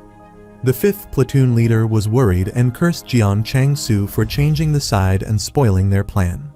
The first platoon leader wondered why they should vent their anger on a guy who was not in his right mind, as it didn't help the situation at all. The fifth platoon leader was worried about what they would do if Du Jangan tried to take revenge on them. The second platoon leader explained that Jian Chang-su also tried to kill him, but he let him go, so he thought they could also apologize to him. The other leader thought apologizing wouldn't be appealing, but the second platoon leader clarified that they wouldn't just apologize, they should also prepare a bribe. The first platoon leader wondered what kind of bribe they could give him. The second platoon leader affirmed and uttered it should be something he likes. Presently, the protagonist drinks the soup, puts down the pot, and gladly remarks that it is delicious. Then he asked the second platoon leader, who had mentioned earlier that he had something to discuss after eating. The second platoon leader was a bit worried and rambled that it was about the Jian Chang-su incident. The protagonist concurred and uttered that he told that crazy kid that he was a spy and had him attack him and asked if that was what he wanted to talk about. This startled him, and they all apologized to him and assured him that they wouldn't do that again, so they wanted him to forget about it. The protagonist easily agreed, which shocked all of them. The second platoon leader wondered if he was letting it slide like this. He wondered if sincerely apologizing was the right answer. But whatever the reason was, he was glad it worked out. The first platoon leader looked at the protagonist and was confused about being easily forgiven. The protagonist was quite pissed that they were pulling such stunts behind his back, but he was leaving soon, so it didn't matter to him. However, he wanted to ask them something and inquired if they didn't want to get out of this hellish place. The protagonist knows he was not the only one brought there against his will, and they all affirmed that he was right. The protagonist asks them if just because they gave them an armband and some snacks doesn't mean they don't want to go home, because someone might be waiting for them outside. The fifth platoon leader agreed that someone might be waiting for them. The fourth platoon leader thought that even though his family disowned him if he hadn't returned home for that long, His mom would surely be looking for him. However, the first and second platoon leaders were quiet and didn't answer. This stunned the protagonist, and he wondered what this was, as he felt like he had just asked a group of orphans if they had missed their mothers. So, in the end, these guys are also victims of those guys from the welfare facility and end up being trapped in this hell. Whatever the situation was, Jangan thanked them for the ramen as it was great. Since their conversation was over, he decided to head off now. There was no reason for him to feel sympathy because they were the ones who plotted to kill him. Furthermore, they belittled and tormented the other recruits, so he turned to leave. However, before leaving, he asked them if they didn't feel miserable considering their situation there. He instructed them to stop harassing the recruits because they were captured just like them and reminded them that they were also just like them without their armbands. This infuriated the first platoon leader, so he slammed the table and instructed him to shut up, which worried all the other leaders. The first platoon leader looked at him and reminded him that he said he was done talking earlier, so why was he still rattling on? The protagonist looked at him, smirked, and asked if he hated what he just said or if it scared him. He finally realized the reason why he hated him so much because he was frightened just by hearing that without their badges, they are no different from other recruits. The protagonist gladly informs him that he has even managed to become the platoon leader by taking the armband himself. This agitated the first platoon leader, so he charged against Jangan, asking him what he knew about him and his situation. However, the protagonist kicked him before and threw him away so hard that he moaned with pain. The protagonist shouted at them to get a grip and asked if they wanted to spend their life in this welfare center. The first platoon leader rambled that he had no one. The protagonist was shocked to know he had no one waiting outside. The first platoon leader started crying and uttered that he had no one who was anxiously waiting for him outside the welfare center and was worried about his abrupt disappearance as he had neither parents nor siblings. So even when he went out to work, only people looked down on him, and he was sure that no woman would like a guy like him either. The protagonist looked at his miserable self and asked if he wanted to live like trash, playing power with his armband, but he didn't reply. So, the protagonist decides to leave as he is not in the mood to persuade a stubborn guy like him. The protagonist looked back as the second platoon leader called him and asked if he should call again if he got some ramen next time. Du Jangan smiled and refused as it was fine, so they didn't need to call him again to eat ramen. He said he left the room because he planned to leave this place the following day. Soon, the first platoon leader hurriedly opened the door, looked at the protagonist, cursed, and approached him. The protagonist looked back and wondered what the matter was with him, and he was stunned to see him. The first platoon leader was holding the brick in his hand, ready to hit on his head, and cursed him. The protagonist unconsciously covers his face with his injured arm and gets worried. But soon, he is startled as the brick hits his arm, and Jangan wants him to wait. The brick pierces the plaster on the protagonist's arm, which worries him, and he furiously inquires what he is doing. The first platoon leader gets worried, yet he lifts the brick again and is fully prepared to attack him. This agitates Du Jangan, so he stares at him, kicks him, gives him several hard blows, and throws him away. He is furious because when his arm finally starts getting better, the first platoon leader attacks it. The protagonist approached him and furiously accosted him, which worried the first platoon leader, and he wondered what he should do now. He remembered what other platoon leaders said Du Jangan would let him go if he begged him, so he knelt to beg him for forgiveness. He admitted he was wrong and requested that he spare him as he wouldn't do it again. But he was startled as the protagonist asked him if he was crazy because he wanted to smash his already injured hand, and now he asked for mercy. The first platoon leader clarified that he wasn't aiming for his arm, which stunned the protagonist because this meant he was aiming for his head, and inquired if he was trying to kill him outright. However, the first platoon leader replied that was not the case, but Du Jangan didn't hear his fake explanation and kicked him straight in the face. Then he turned, and while leaving, he clarified to the first platoon leader so that he could know that he was aiming for his head. Du Jangan looked at his arm worriedly as it was close and realized that he had to be careful, especially since he would be leaving soon. There is a saying that even the falling leaves must be watched out for when the end is close. A few days later, the director's family lives in the house inside the decent welfare facility. Park Gwang informed his father that they were tipping them off about the planned new city in advance and completely agreed with his father as it was indeed a golden opportunity for them. Park Yom asked his father if he would quit the welfare business, and his father affirmed and wondered if he was sad. Yom clarified that was not the case, but it was sudden. His father concurred that it was true.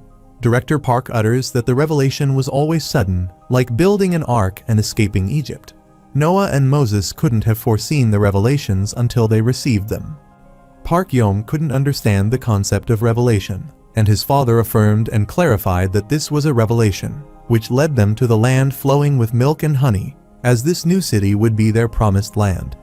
Park Gwang assured his brother and wanted him not to worry because they needed to follow wherever their father led them as they always had, and Park Yom understood what his brother said. After assuring his brother, he asked his father what their next step in this plan would be. Director Park explained that first, they must liquidate all the welfare facilities' assets and buy as much land as possible near the proposed new city. He knew the welfare building wouldn't fetch much as it was useless to others, so they had to sell the kind wholesale to M developer. They should also dispose of things like furniture and cars as a second hand. Gwang understood everything and reminded his father that there were also other assets in the welfare facility. His father wondered what assets he was talking about, so Gwang explained that he was talking about recruits. There were still recruits in the welfare facility. Director Park affirmed that they receive subsidies from the government.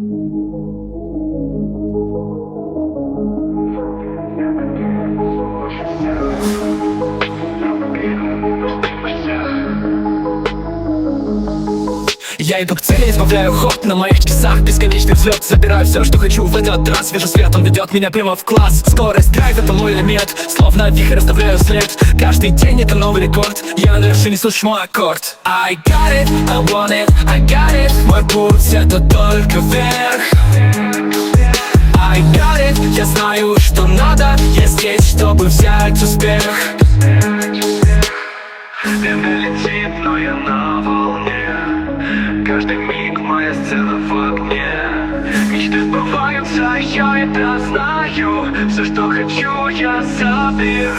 Не важно, что говорят, я знаю свой путь. Моя страсть — это мой абсолют. Круче всех, кто мог бы представить. Я иду вперед, и никто не остановит. Моя сила в моей уверенности. Каждый день я на пределе прочности. В этом мире нет для меня границ. Я взлетаю снова, слышишь это? I got it, I want it, I got it. Мой путь — это только вверх. I got it, я знаю, что надо. Я здесь, чтобы взять успех. Я взлетаю, и нет пути назад. I got it. Все, что хочу, я взял. I got it, I got it, I got it. Все, что только вверх.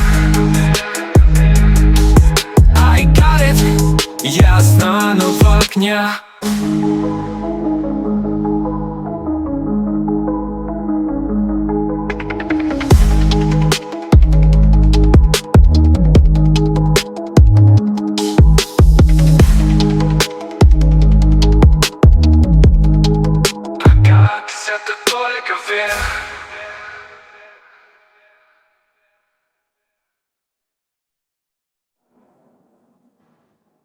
With him when they received an order from their customer. Gwang tried to convince him by saying they would accept just 70% of the original payment they used to receive, and the person could keep the remaining 30%. This shocked the businessman, who wondered if he was clearing his inventory. But Gwang replied that he didn't need to know their whole situation. He should assess whether his offer was profitable for him. There was silence on the other side for a while, and the person asked him if he could deliver the ducks alive without gutting them, but he could put them to sleep first. In return, they only take 50%, as this will eliminate their processing cost. Gwang was stunned when he discovered the businessman planned to keep the anesthetized people, store them until orders came in, and then extract and sell the organs since the organs couldn't be stored. He cursed the person because 50% was half the price, but agreed to assure him it was doable. He inquired how many ducks he could handle at once, and the person wanted to start it with 5s. Later, at the welfare center, they clarified that they were selecting 5 exemplary honor students this time. All the employees were stunned to know they were selecting 5 at once, so they asked if the blood type also mattered this time. Park Gwang refused, as he didn't want to overcomplicate things and wanted them to select all 5 from a single platoon. The employees were worried that the recruits would find it suspicious if they suddenly did that. Gwang suggested then that they should say it was because they were all from an exemplary excellence platoon. He clarified that if they continued running the welfare facility, he would have tried to make it look as natural as possible. However, that was not necessary now, and his employees understood. So Gwang wondered which platoon they should choose from, as the staff in charge of that platoon could pick the 5, and all of them started looking at each other's faces. This was because there was a difference between selecting one exemplary honor student from each platoon every month and selecting all 5 at once from a single platoon. Even though they know that becoming an exemplary honor student equates to a death sentence for chosen recruits, choosing 5 people by their own hands is a considerable emotional burden, even for someone working in a place like this. Soon, the staff member in charge of the 3rd platoon raised his hand and assured the vice director that he would select them from his 3rd platoon. He smiled wickedly as if he were choosing 5 people, and he would be able to get rid of all the troublesome ones all at once. Gwang was stunned to see the employee and asked if he was in charge of the 3rd platoon. The employee affirmed, so Park Gwang instructed him to pick 5 people from his 3rd platoon for exemplary honor students. The employee smiled and was glad he did not need to create a separate list because he could decide on 5 immediately. The first one he wanted to select was Choi Sang-cheol. The next was Do Jangan, and the remaining were the guys who hung around Do Jangan, and he could choose randomly for the last one. However, his plans were destroyed as Park Gwang instructed him that he shouldn't include Do Jangan in the list if it was the 3rd platoon. This startled Yom, and the employee was also stunned, wondering why he shouldn't have included him on the list. This annoyed Park Gwang, and he wondered how he had the audacity to ask him the question, as he should have silently and obediently followed his instructions. The employee apologized and assured him that he would follow whatever instruction he would order. After the employees left, Yom put down his cup of tea and asked his brother why he had made such an instruction. Park Gwang knew what his brother was questioning and asked if he wanted to know why he excluded Do Jangan from the list, and Yom affirmed. So Gwang uttered that he tried to ask him something, which was whether he thought Do Jangan had changed since he became the platoon leader. Park Yom thought for a while and concurred, as it seemed like he had changed a lot and cared a lot for his platoon members. Park Gwang inquired how he thought Do Jangan had changed a lot. Yom replied that it seemed like he had accepted his current situation and his role. Gwang agreed he was right and asked if he remembered when he said Do Jangan could be helpful. Yom remembered that, so Gwang uttered that they were about to start a new business, so he considered having him work for him and asked his brother for his opinion on this matter. This startles Yom, and he wonders if Do Jangan would be willing to do it. Gwang utters that he would ask him directly. Later, all the members of the 3rd platoon made a queue, and the staff in charge was looking at the name written on it. Sang-cheol wondered why he suddenly called them together, but the protagonist was unaware of that. Soon, the staff in charge shouted at everyone to gather their attention and explained that the welfare facility's exemplary honor student policy had changed. That was why they selected several exemplary honor students from their platoon this time. This shocked the protagonist, and he wondered if his statement was true. The staff in charge then announced the exemplary honor students list, and the first name on the list was Choi Sang-cheol. This excited Choi Sang-cheol as that man finally kept his promise. Lee Sun-jo was sad, but his eyes spread with shock when he called his name. The next he called Jong Do-won, which shocked him, and he wondered why he called his name. This worried the protagonist because they were the people he knew, so he wondered if the next name could be his. However, the employee said the following 2 names were Park Won-hwan and Lee Jin-sik, and with this, all 5 exemplary honor students were selected. All of the selected people were delighted and excited as they got picked, but those who were left were gloomy, and the protagonist was confused as his name wasn't on the list. Lee Sun-jo excitedly approached the protagonist, his eyes filled with tears of joy, and he excitedly informed him that it looked like he was finally leaving this hellish place. The protagonist was pleased for him and thought it would be nice, but Sang-cheol approached him and whispered that he would go out first. The protagonist cursed his fate as he felt he could go out comfortably, but assumed it worked out all right since they were leaving. Suddenly, the employee called Du Jangan, and as soon as he looked at him, the employee instructed him to follow him because the vice director wanted to see him. Du Jangan wondered why the vice director would have called him, but he didn't ask any questions. Later, he was in the vice director's office. Guang was preparing a cup of coffee for him, and the protagonist looked at him suspiciously. Soon, he prepared the coffee and handed him the cup of coffee. Du Jangan thanked him. He looked at the cup of instant coffee as if it had been ages since he had had this. Then, he drank it and was delighted to taste the sweet, bitter, and smooth taste it exerts. After seeing him enjoying the instant coffee, Park Guang asked him what he did to live out of the welfare center. The protagonist wondered why he was asking him about it, and he replied that he had done some manual labor. Guang is astounded to hear about manual labor, and the protagonist thinks about his work, affirms it, and explains that sometimes he does that. Since he didn't have a stable job, Guang wondered if he had a home to return to.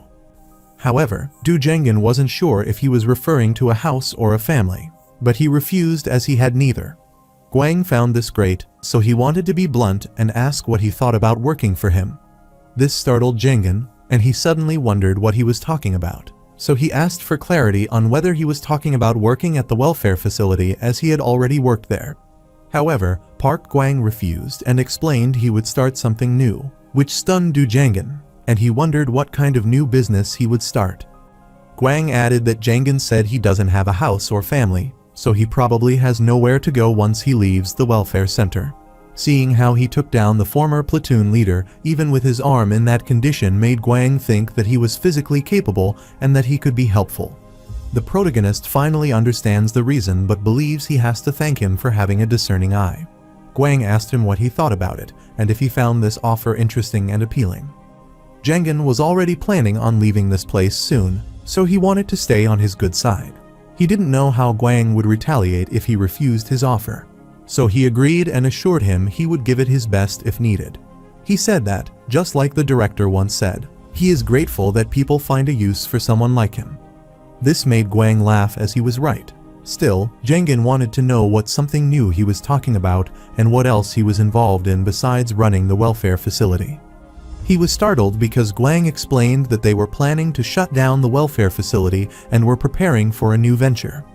Finally, Du Jangan realized why his platoon staff picked so many exemplary honor students.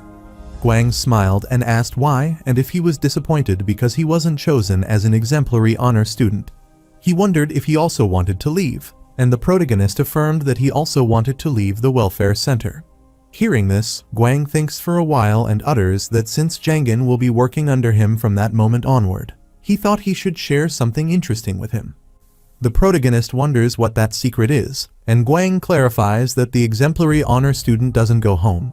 Just like Jangan said previously, they find use for someone like them for those who are otherwise useless. The protagonist wonders what he means and whether they are taken elsewhere to work. Guang wants to see Jangan's reaction to knowing the truth, as this was also a test to see if he could work under him.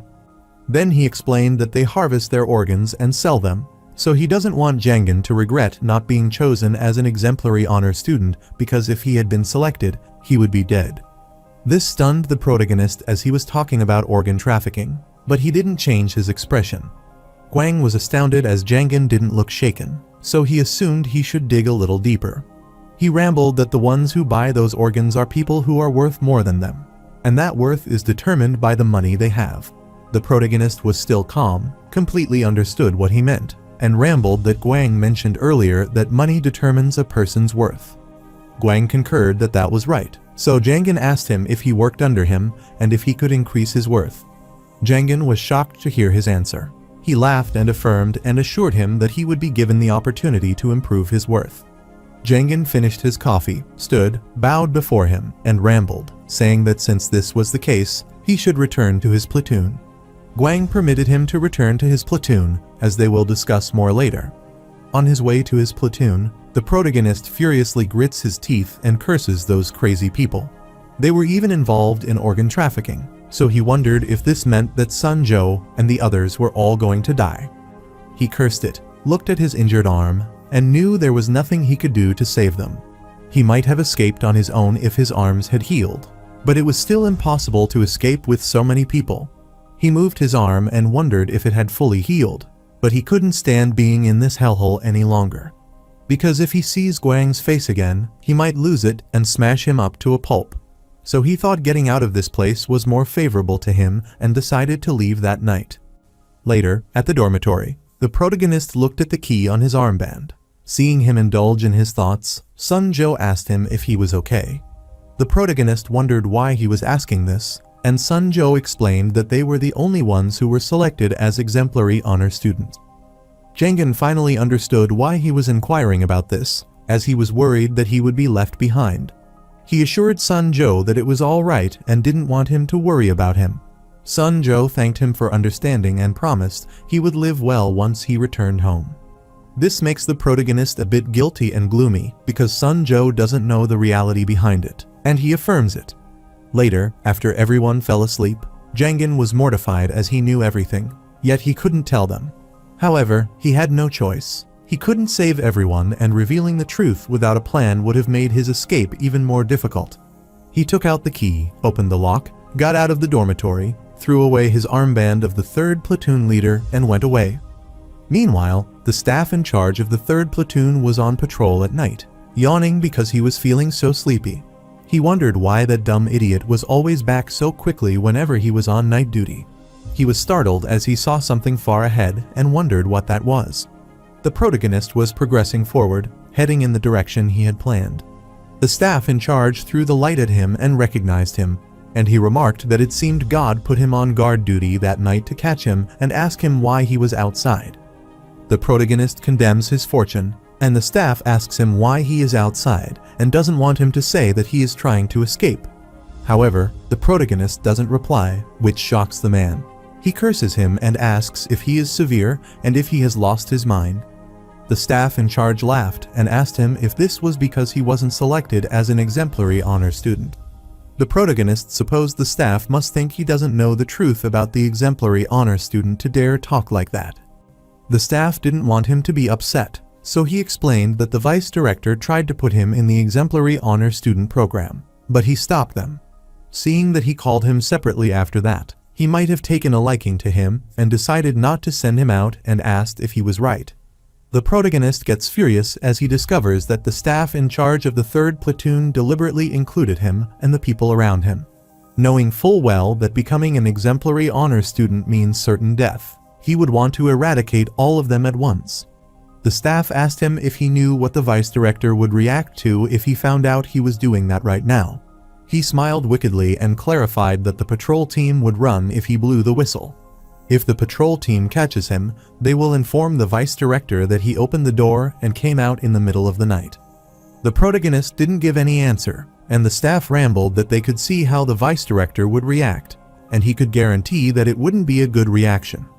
The protagonist instructed him to blow it, which shocked the staff, who wondered what he meant. Zhengin wanted him to stop babbling and blow that whistle quickly.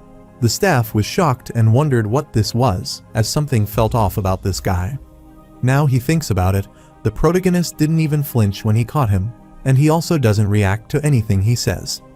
The protagonist clarified that because the staff is not blowing it, he will make him blow it. The protagonist kicked him in his leg, which caused the man to blow the whistle and alarmed the patrol squad. The patrol squad immediately rushed to the area where the whistle was blown, along with the man knelt as he hurt his leg and assured Zhengin that when the patrol team arrived, they would start by breaking his injured arm. However, the protagonist isn't scared of his threats, and he is instructed to shut up and watch from there because if he doesn't get beaten up, then he will be the one who gets beaten. Finally, the patrol squad found them, which delighted the man, and he looked at the protagonist and staff member who blew the whistle. The patrol squad released their crazy dog and instructed it to bite the protagonist, and the dog wildly jumped at him, explicitly trying to bite his injured arm. The dog bites at his arm's plaster, which annoys the protagonist, and he remarks that he usually likes animals, but the ones trying to kill him are an exception. Zhengin punches the wild dog and throws him away. The dog stares at him, gets scared of seeing his scary eyes and runs away. This stunned the patrol squad leader, who wondered where that dog was going.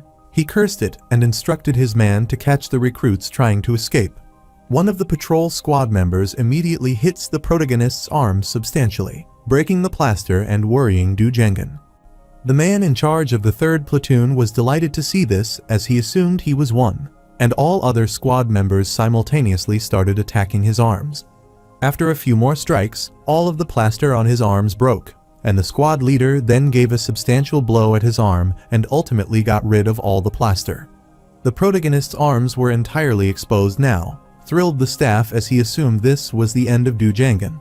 However, the protagonist was excited as he stretched his arms, which were finally free, and smiled evilly. The squad leader wondered what he was talking about and how he was free as he was all wrecked. However, the protagonist smiled and rambled that he would let him in on what was happening now. This infuriated the patrol squad, and he lifted his stick to attack him and inquired what he was smirking about. However, before he could land a single hit, the protagonist punched his face so strongly that his nose started bleeding and many of his teeth fell off.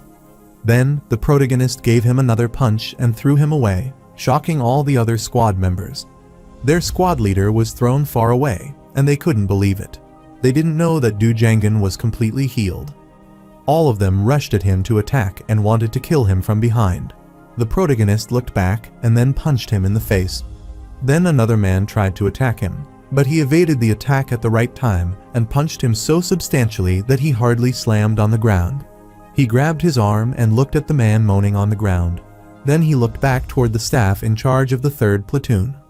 He was worried about witnessing this all, so he turned and rushed away to protect himself. The protagonist looked at him, then tried to find something in his pocket. He took out the metallic chopstick, threw it toward him, and pierced his leg. The chopstick passed through the back of his ankle and started bleeding. He sat on the ground and started moaning while looking at his injured foot. The protagonist kicked the employee, then put his foot on his face and reminded him that he already told him that if he didn't get eaten up, then he would make sure to beat him. The employee was crying and moaning with the pain as his ankle was severely injured and induced excruciating pain. He requested to have mercy on him, which stunned Jengen, as he never thought someone like that man who took his life so frivolously would beg. He wondered if he had heard him plead for his life. The man was requesting him to have mercy on him and let him live as it hurt so much. However, the protagonist doesn't pay much attention to his pleading hitting his neck, which makes him unconscious, and he remarks that the man is a scumbag who doesn't deserve any mercy. In the meantime, the patrol squad leader becomes conscious. He grabs his weapon and is fully prepared to attack the protagonist. However, the protagonist notices him first, so he throws the chopstick at his eye, shouts with pain and curses Jengen, remarking that he is worse than an animal. The protagonist turned to leave and wondered whether he still had 1 or 2 chopsticks left in his pocket. However, he wanted them to know that the first one who attacked him was guaranteed to die, so he warned them to lie there and stay down. He hoped they all understood. The squad leader was still holding his eyes, and the other conscious members pretended to be unconscious to save themselves. The protagonist appreciated their decision as it was a wise choice and more favorable to them. He has subdued both the patrol and the night duty, but more security personnel are at the main gate. He knew that the knocked out patrol would soon wake up and alert the staff at the gate. Then the director's family will find out, and the off-duty staff might all come back, too. He knew that with his arm healed now, he could take on any number of them, but to avoid that situation, he chose a path different from the main gate. What he was trying to do now is an escape, not a massacre, so stirring up such a big mess is also tiring. He looked at the cliff and said that this would be tiring as well, but this was not the first time he had climbed a cliff. One of the methods he used to infiltrate North Korea during his active days was to climb the coastal cliff. He grabbed the rock, started climbing the cliff, and was sure he was back to his form. However, after not using these muscles for a month, they weakened a bit, so his hand trembled while climbing the cliff. He took a breath, but he knew that he had to see it through to the end, so he started climbing more fiercely and finally reached the top and climbed up. He lay down and sighed as he thought his arm would break again. After catching his breath, he stood and looked down from the cliff and remembered Sun Jo and Do Won and knew that if he left alone, those people would end up dead. He jolted away all these thoughts, knowing it couldn't be helped, so he wanted to leave this place alone. It was not the first time he had survived on his own, so he turned to leave this hellish place. He was annoyed as he ended up doing everything he used to do during infiltration missions. He reached the main road a moment later and thought he should get to the city once he went down. Suddenly, the light was thrown on his face, and he was startled to see the police car patrolling there. An officer came out of the car and asked him what he was doing at the mountain at night. The protagonist explained that he went up the mountain to exercise and got lost on the way. He asked if he could give him the ride. Soon, the car left, and the police officer looked at him from the rearview mirror and asked him if he wanted to go to the police station instead of going home. The protagonist affirmed and clarified that there were some guys whom he tried to report. This startled the officer, and he inquired whom he wanted to report. Jangan explained that they were some bad guys. The officer understood everything and ran the car faster, but it was going in the opposite direction. The protagonist is startled and wonders why the car is going back up again as they should go down to get to the city. Jangan asked the officer where they were going, but the officer didn't reply. This raised his suspicions, and the protagonist tried to call him again, but the officer asked him if he had come out of the welfare facility. The officer could tell by his gym clothes and inquired how he got out as the security there was very strict. The protagonist is startled and wonders what this is and what is happening there, as the officer doesn't seem to side with him. Whatever the case was, the officer wanted to take him back and asked him what he was planning to do by going out, as there was no place for a homeless person like him to go. The protagonist refused and wanted the officer to listen to him and explained that he was not a homeless person. However, the officer clarified that he had brought several homeless people to the welfare facility himself and could tell at a glance. The protagonist couldn't understand why the police officer would bring homeless people to the welfare center. The police officer explained that if they put a homeless person like him in the welfare facility, the officer would give them a perfect score on the performance evaluation. The higher-ups even give them a daily allowance, but he caught an escaped guy this time, so they will surely give him a good reward. The protagonist was shocked to learn about the score and allowance given to the officer. He realized that from the start, the police in this neighborhood were already in cahoots with the people at the welfare facility, and he thought they were all crazy. The protagonist calls him and asks if he could call himself a police officer as he is just garbage and a puppet that works in those cruel people's hands. This infuriated the police officer, so he looked back toward the protagonist, cursed him, and asked what he said. However, the protagonist instructs the officer to look ahead when he drives and punches him hard in the face. This causes the police officer to become unconscious, and the patrolling car turns suddenly and substantially strikes the tree.